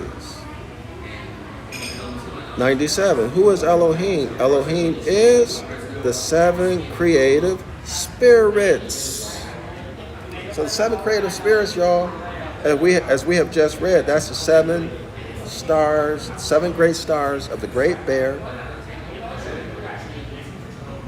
who were produced from the great mother Hathor. Okay? Who is Elohim? Elohim is the 7 creative spirits that created everything that ever was, is, and evermore to be. We just talked about that, right? We just talked about that.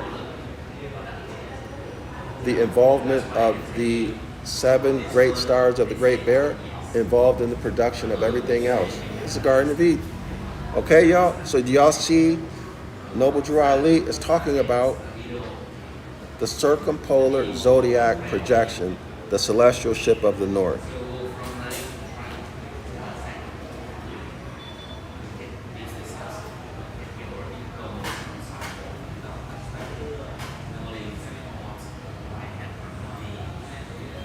Let me see if I can find something else while I'm here on that topic before I jump around. Did I answer?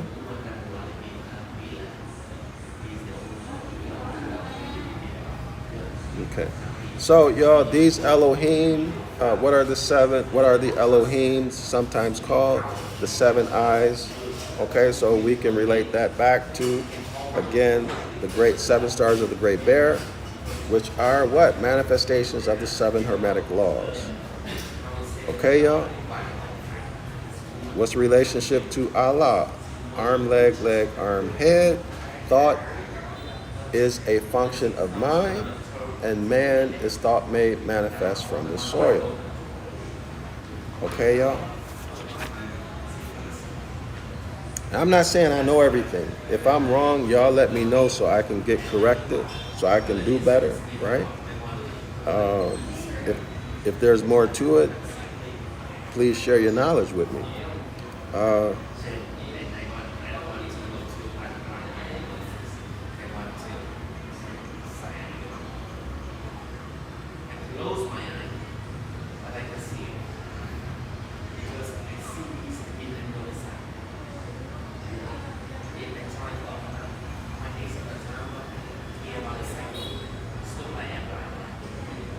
Now, do y'all see number 91? It says, number 90, can a man be Negro, black, colored, or Ethiopian? The answer is no. Why? Because man is made in the image and after the likeness of God, Allah.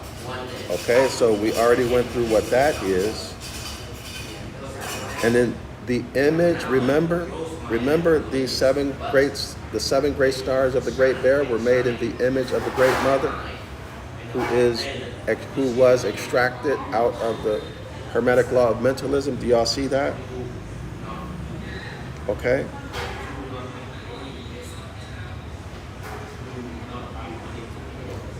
Just give me 1 second so I can scan this and see what else to talk about or to relate.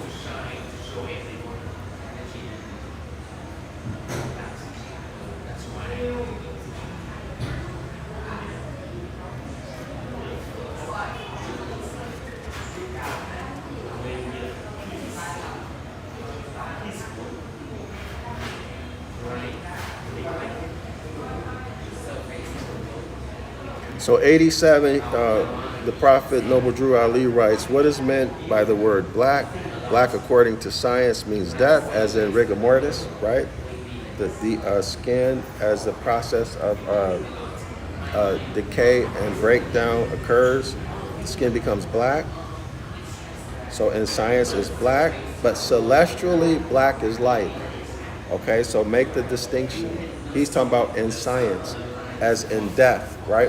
He's dealing with civics in this moment. Civil death, physical death. Let me see if I can find a picture of it.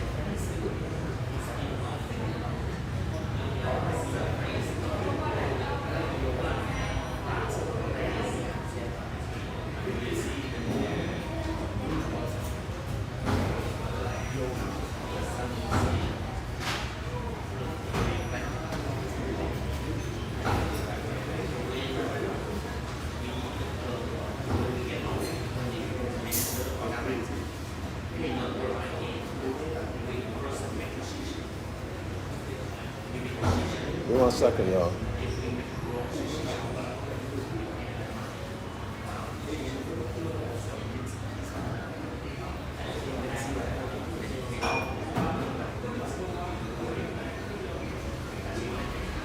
So I'm looking for a picture to show y'all. unfortunately, they're not showing any. They got everything but images.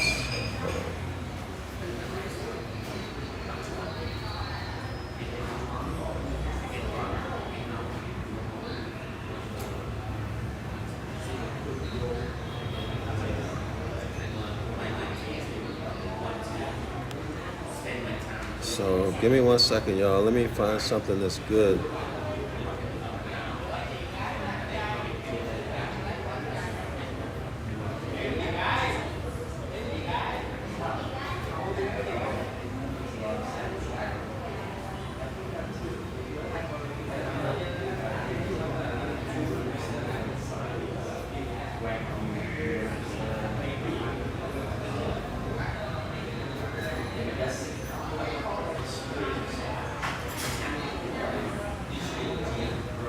Hold on.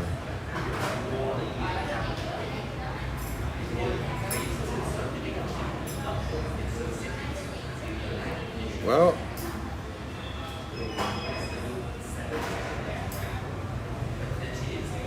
so here you can see some tissue that's dying, and you see how it's becoming black? Y'all see how it's becoming black? See, that's dead tissue, right? Dead tissue. Okay, so physical death and civil death. This is what the prophet had in mind there. Celestially black, a superabundance of black is light. Metaphysically, superabundance of black is light. Light is extracted out of the darkness, night and darkness, okay? Give me 1 second. I think I'm gonna move forward away from the 101s right now. Yeah. So I'm gonna move away from the 101s right now and go back to what we were talking about.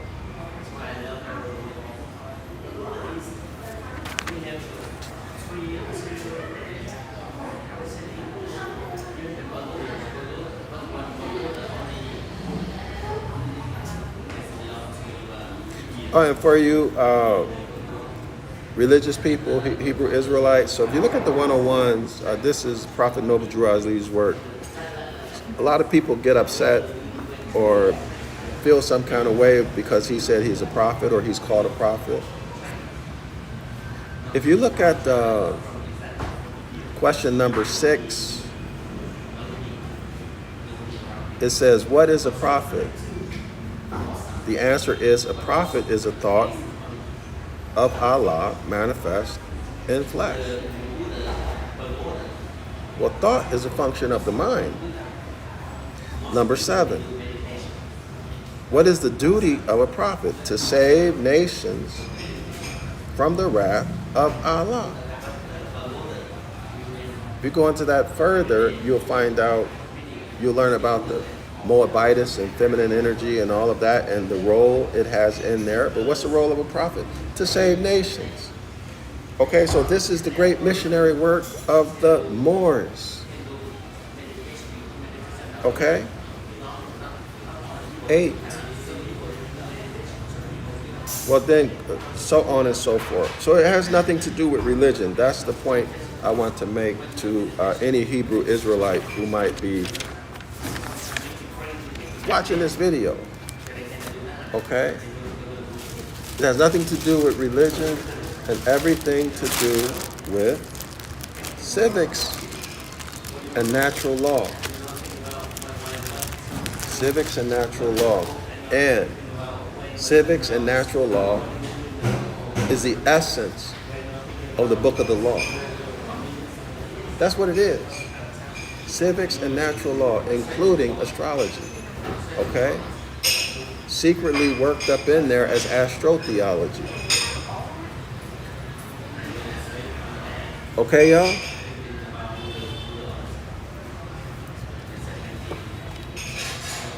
Let's see, where are we? I don't remember what I was looking at, but there's something else I want to bring to y'all's attention before I go.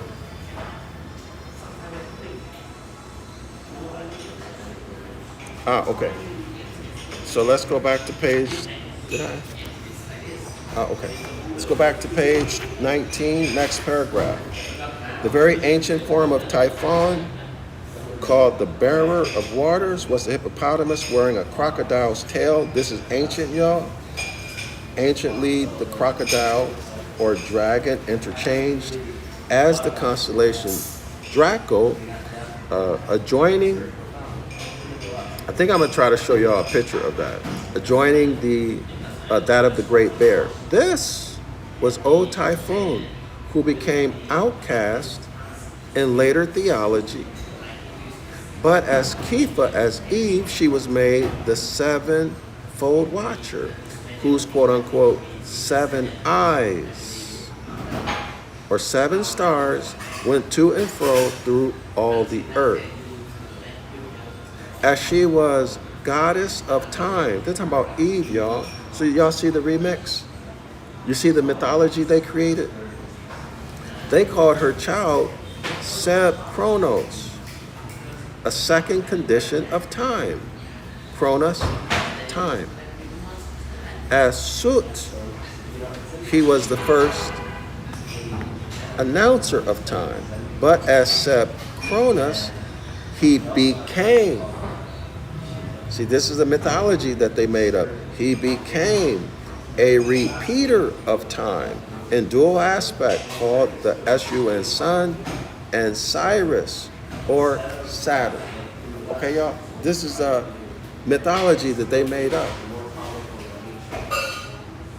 All of it coming from the circumpolar zodiac projection, the original zodiac. The earliest type of Cyrus was not the dog. Y'all got that? But the inner African giraffe. There's a footnote. I'll come back to it later. Called the Sir. So Cyrus was a giraffe. It was a funny kind of looking, odd thing. Okay, initially. And then it was changed into a dog. Okay, so anyway, it was a giraffe called Ser, S-E-R, which was a figure of Sut Typhon, counterpart of Cyrus. Y'all hear that? It was a figure of Sut Typhon, counterpart of Cyrus. This giraffe, all right?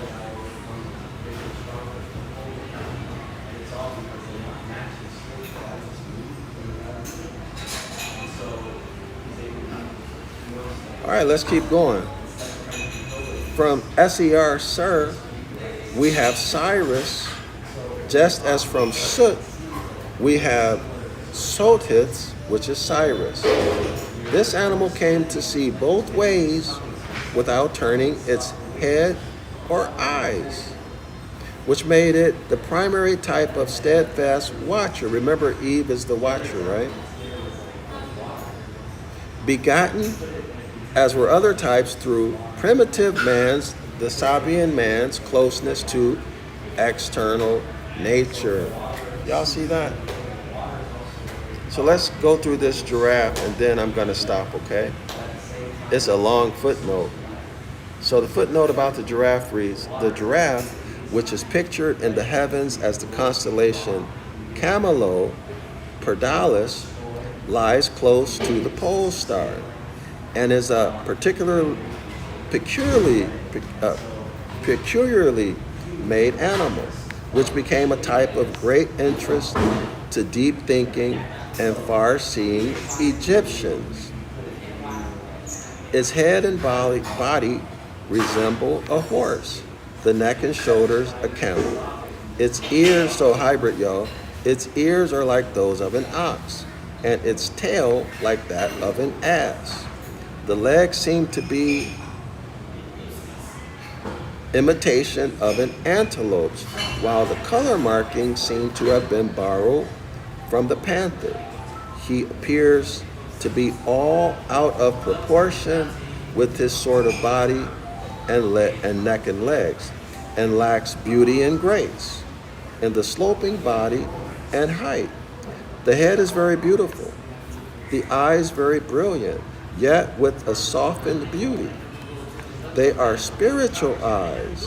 He never utters a sound, not even in agonies of death. So he's mute, right? He doesn't talk. His native land odor has been compared with that of a hive of heather honey. Both hearing and sight are deeply developed, but he doesn't talk, okay? Naturalists claim that the name giraffe is a corruption of the Arabic saraf, S-E-R-A-F-E, meaning lovable, which so truly fits this animal. I don't see how that's lovable. It has no vocal organ, so it's a mute. Soot, back to the paragraph.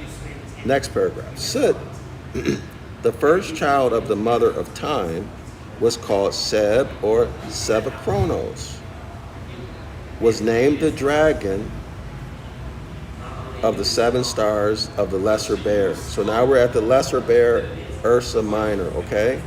So Soot, when called Seb, S-E-B, or Sebachronos, was named the dragon of the 7 stars of the Lesser Bear, which is Ursa Major. So of course we have the Great Bear, Ursa Major, and then the Lesser Bear, Ursa Minor. Okay, so we're talking about Ursa Minor here. The manifester of the 7, which encircled the pole with her, when forming the first primary circle. All right, y'all.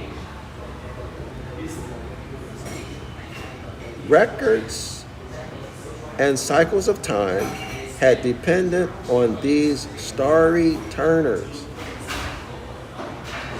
the Greater Bear and the Lesser Bear. Okay, Ursa Major, Ursa Minor, and then also what, y'all? Soot in the south. Okay, Sabaca, who was the earlier Soot. Okay, so there's a new mythology, y'all. Soot becomes Sabaca in this new mythology, became the planet Saturn. And one of his names was Sutnub, S-U-T-N-U-B. Nub means golden. When he became famous as the ruler of the golden age of the Greeks. There is a new mythology under the solar zodiac projection. He was Christian Sutnub.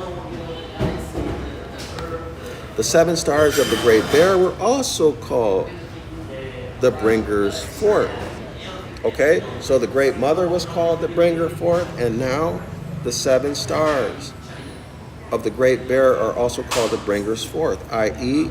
of perennial time and creation. All right, so they brought about time and the formation of all things in all the kingdoms, the Hermetic kingdoms.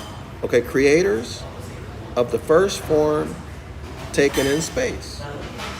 Thus, time and space were figured as a circle. Circle 7. Time and space was considered as a circle. Okay, clock of destiny. What's a clock? A clock keeps time. Most clocks are circle. Circle 7, 7 stars of the Great Bear. Thus, time and space were figured as a circle by placing a boundary around that which was boundless. In other words, they put, let me show y'all. Ooh, it's getting late. I gotta go home.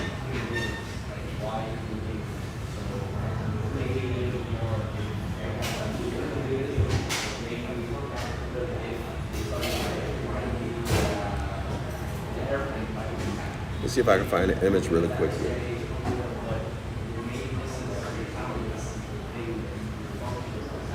If not, I'll do it later, y'all. So I showed this before. This is the celestial North Pole. Y'all see the star in the middle? it's not moving, right? This is the northern polar region of space. So they would have put a circle, drew a circle around there. Okay? That's one way to look at it. Draw a circle around here. But you see there are many circles. Okay? So the circle would have been around those stars that are always visible at night, no matter what time of the year it is. So if a star is not visible, or constellations or group of stars are not visible, then that circle would not have been drawn around them. Only those stars and constellations that were visible no matter what day of the year, that circle was drawn around.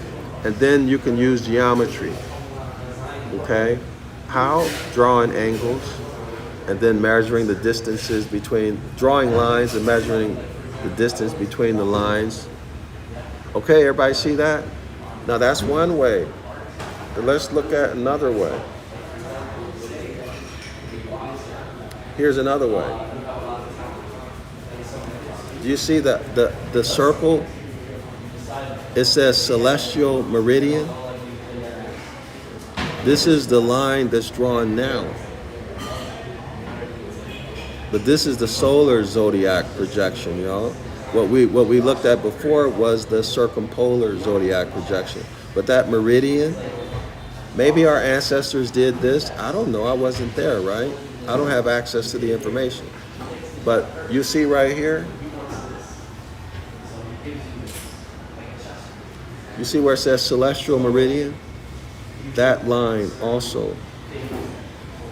They drew a line to make what's boundless, to put a boundary around what's boundless, okay? In other words, they put up a fence, okay? And they said, we'll measure everything from the fence. So here's another image of the celestial ship of the north, or the circumpolar solar region, okay, y'all? So they drew a circle, a boundary around all those stars that don't move. You can see them all year round, okay? That's what he's talking about. So let me go back. You know what, let me show y'all the Great Bear and Draco.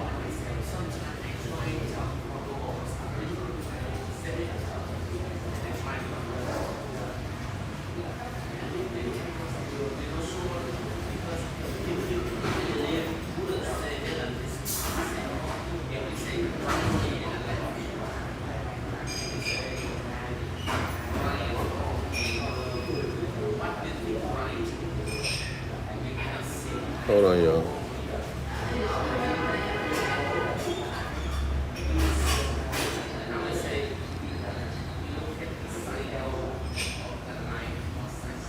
One second.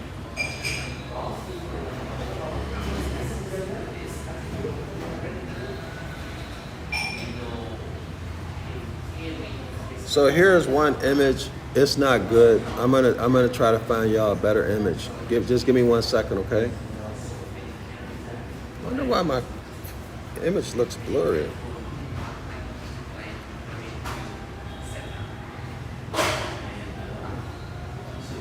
All right, here we are. This is in the circumpolar region. Do y'all see the Great Bear?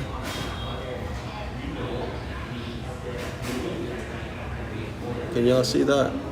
I don't know why it's blurry. So my fingers are pointing at the Great Bear and Draco. So together, we read in the text that this would be the Great Mother. Do y'all see it? Circumpolar region. But that's really not a good image either.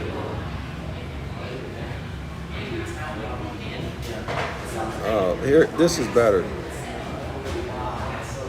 Y'all can study this, pause it on the replay, and study that. Or just Google search Draco and Great Bear.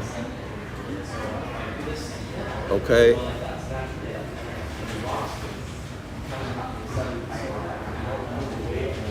Here's Draco.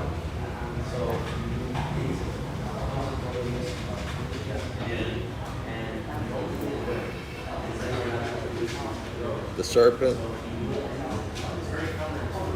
Here's Ursa Major. Y'all see the Great Bear? So I'm gonna do some videos when I get some time, y'all, to show y'all how to find the Northern Star, and then how to use it in navigating. I'm working on that now. That's something we need to do. Actually, our people should be doing that instead of arguing and fighting with each other and accusing each other of being agents and all of that kind of stuff. Start giving the people some real knowledge they can use. Start bringing the culture back. You know what I mean? Anyway, so here's how you would see it on one of those old maps. Draco and the bear. Now the bear's tail is very important. All right, y'all. So let's go back to the text so I can finish up what I want to get to y'all.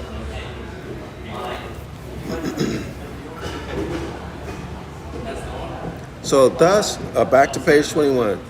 Thus, time and space were figured as a circle by placing a boundary around that which was boundless. Let me show y'all circle 7.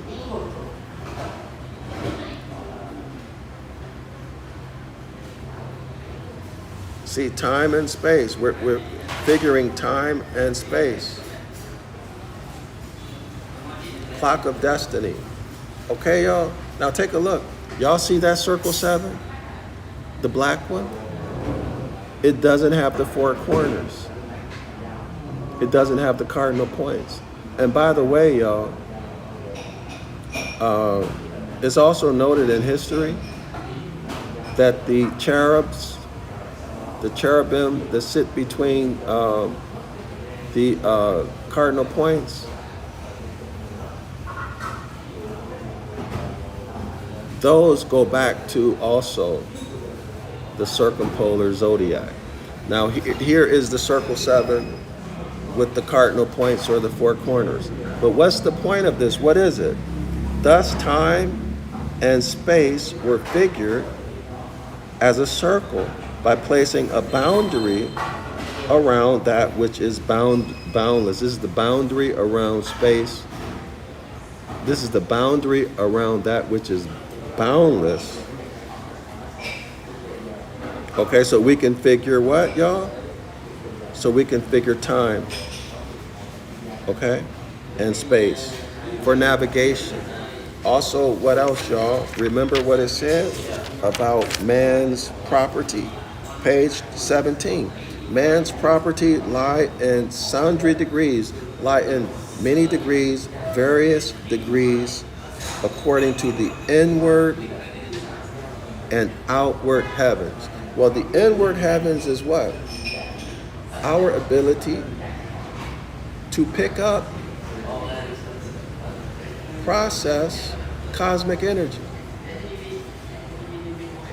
Okay? And then the external heavens impact, electromagnetic impact on our physical bodies and our lives and times. Do y'all see it?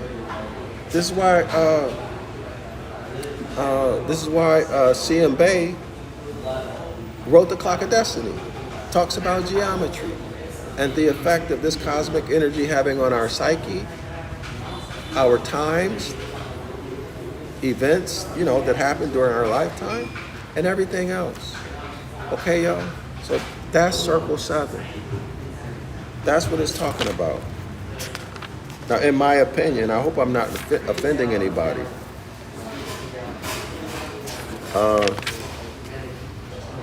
Okay, so let's go back to page 21.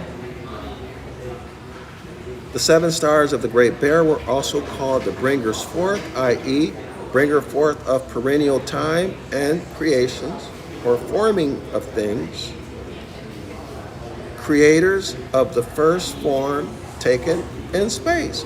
Thus, time and space were figured as a circle 7, what we just looked at, by placing a boundary around that which was boundless, circle 7. In ancient times, the body of this constellation was nearer the North Pole. And as the tail moved around the North Pole, listen, y'all, and as the tail moved around the North Pole, it was said strongly to resemble a pointer, like the hand of a clock, a time teller. We're talking about the Great Bear, the tail of the Great Bear, okay? Next sentence, quote unquote, typhoon in the north and soot in the south were likened to the two hands of a clock. The bear being the pointer hand, and soot, the dog star, the hour hand. Pythagoras calls the two bears, that's Ursa Major, Ursa Minor, the two hands of the genetrix. Okay, y'all? Why did he say the two hands of the two bears?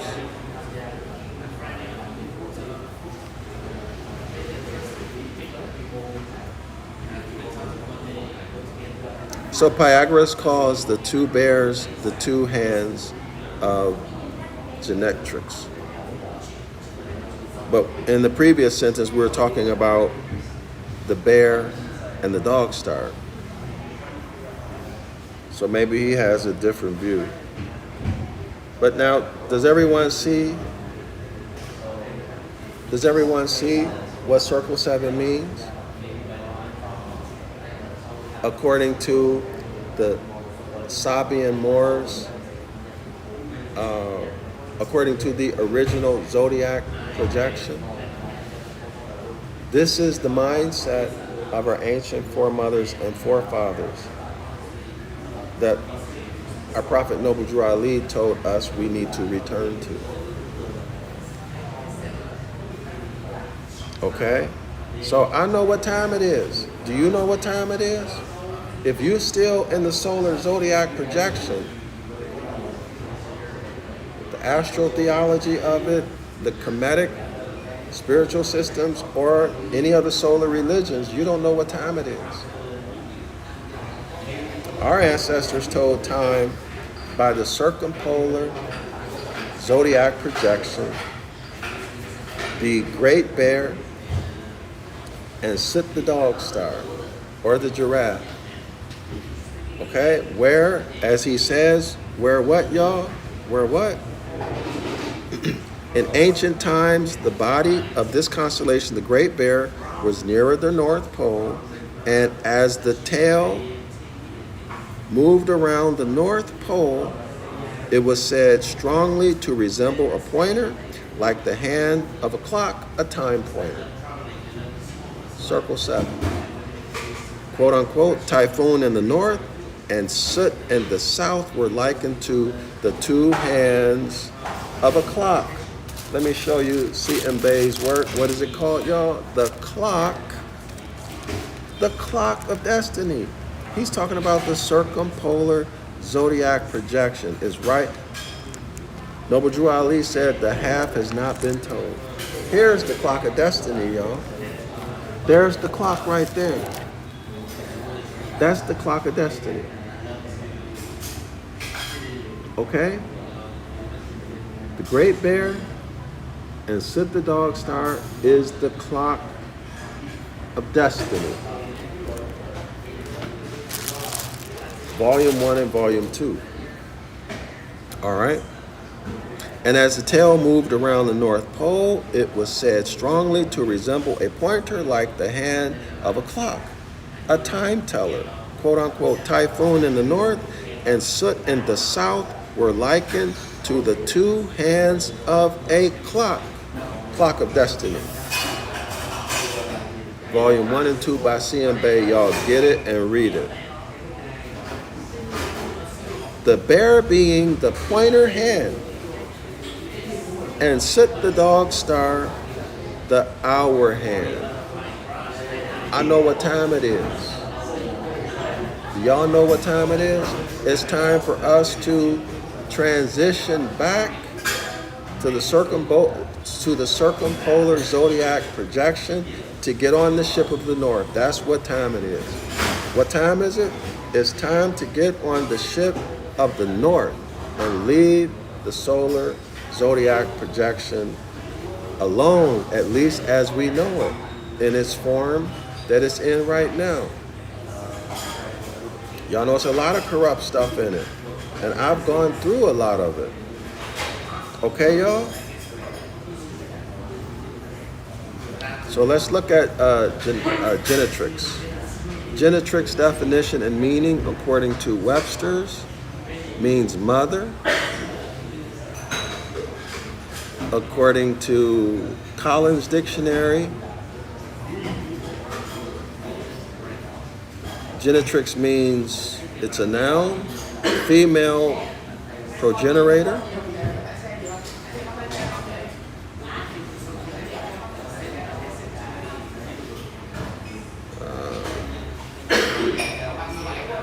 According to Merriam, genetrix is a mother, and especially a biological mother. Okay, y'all? Clear? The womb. Isn't it interesting? So y'all see, for us, the Sabian Moors, this is feminine energy. Feminine energy. The Hermetic law of gender. Feminine energy.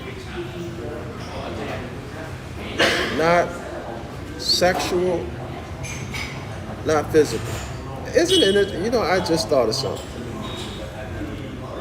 Let me show y'all this. What does the law say? What does the law say? I don't know why I didn't think of this before. Exodus chapter 20. Verse 1 reads, "The Most High spake all these words, saying, I am the Most High, your power, which have brought you out of the land of Egypt." Now, we discussed that in class numbers 7 or 6. Out of the house of bondage. "Thou shalt have no other, quote-unquote, gods before me. Thou shalt not make unto thee any graven image or any likeness of anything that is in the heaven above." I just thought about that. So had they not made these idols of a deity being a man and a woman, had they would have followed the Most High's instructions, we wouldn't have this confusion. No, but what did they do? What did our ancestors do?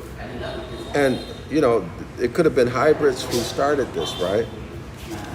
Or those Moors who were working with the hybrids. What did they do, y'all? Y'all remember what we covered? Hold on. Let me show you what they did. What page is that on? Oh, page 18. This is what they did. Apollo was bisexual. Horus is given in both sexes. So they started making idols of tranny, men as women, women with features of men. Y'all see it? It didn't dawn on me until just now. "Thou shalt not make any graven image or any likeness of anything that is in heaven above, or that is in the earth beneath, or that is in the water under the earth. Thou shalt not bow down to them, nor serve them," etc. Oh, and then we have the corrective action. What happens if you do it, y'all? You lose your birthright. You become non-descendable. You get hit with attainders. and is cheated. What does it say? Visiting the inequity. In other words, if you're a lawbreaker, you commit a felony, you corrupt the blood of the covenant, visiting the inequity of the fathers upon the children, upon the third and fourth generation of those who hate me, of those who are living out of harmony with natural law, those who break the Most High's commandments. 3 plus 7, 3 plus 4 is 7, which is completeness or perfection.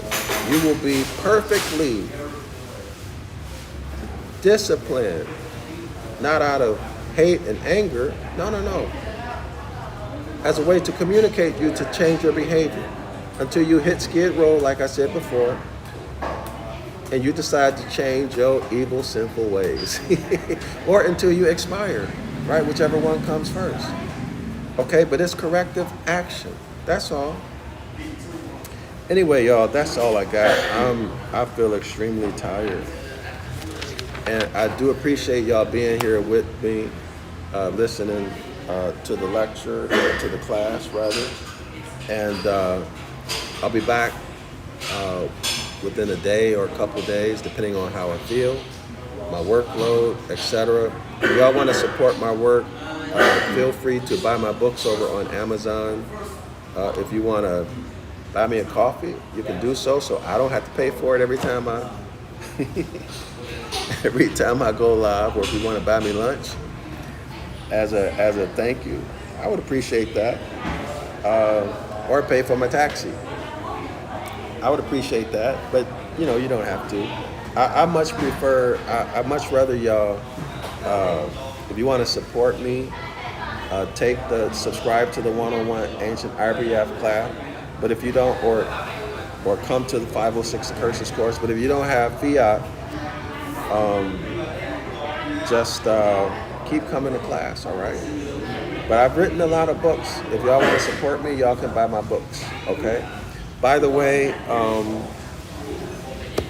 you can get, I want to encourage everyone to go to enforcetheconstitution.org and study the website, study the cases, and the study materials for Moors. So as you read through that, as you study that, all of this stuff will make more sense to you that I'm presenting to you now. Okay, so you need that education. All right, y'all? So I know what time it is. I hope y'all know what time it is. All right, now let's see what we can do with it. Assalamu alaikum, Islam to all the Moors. Shalom.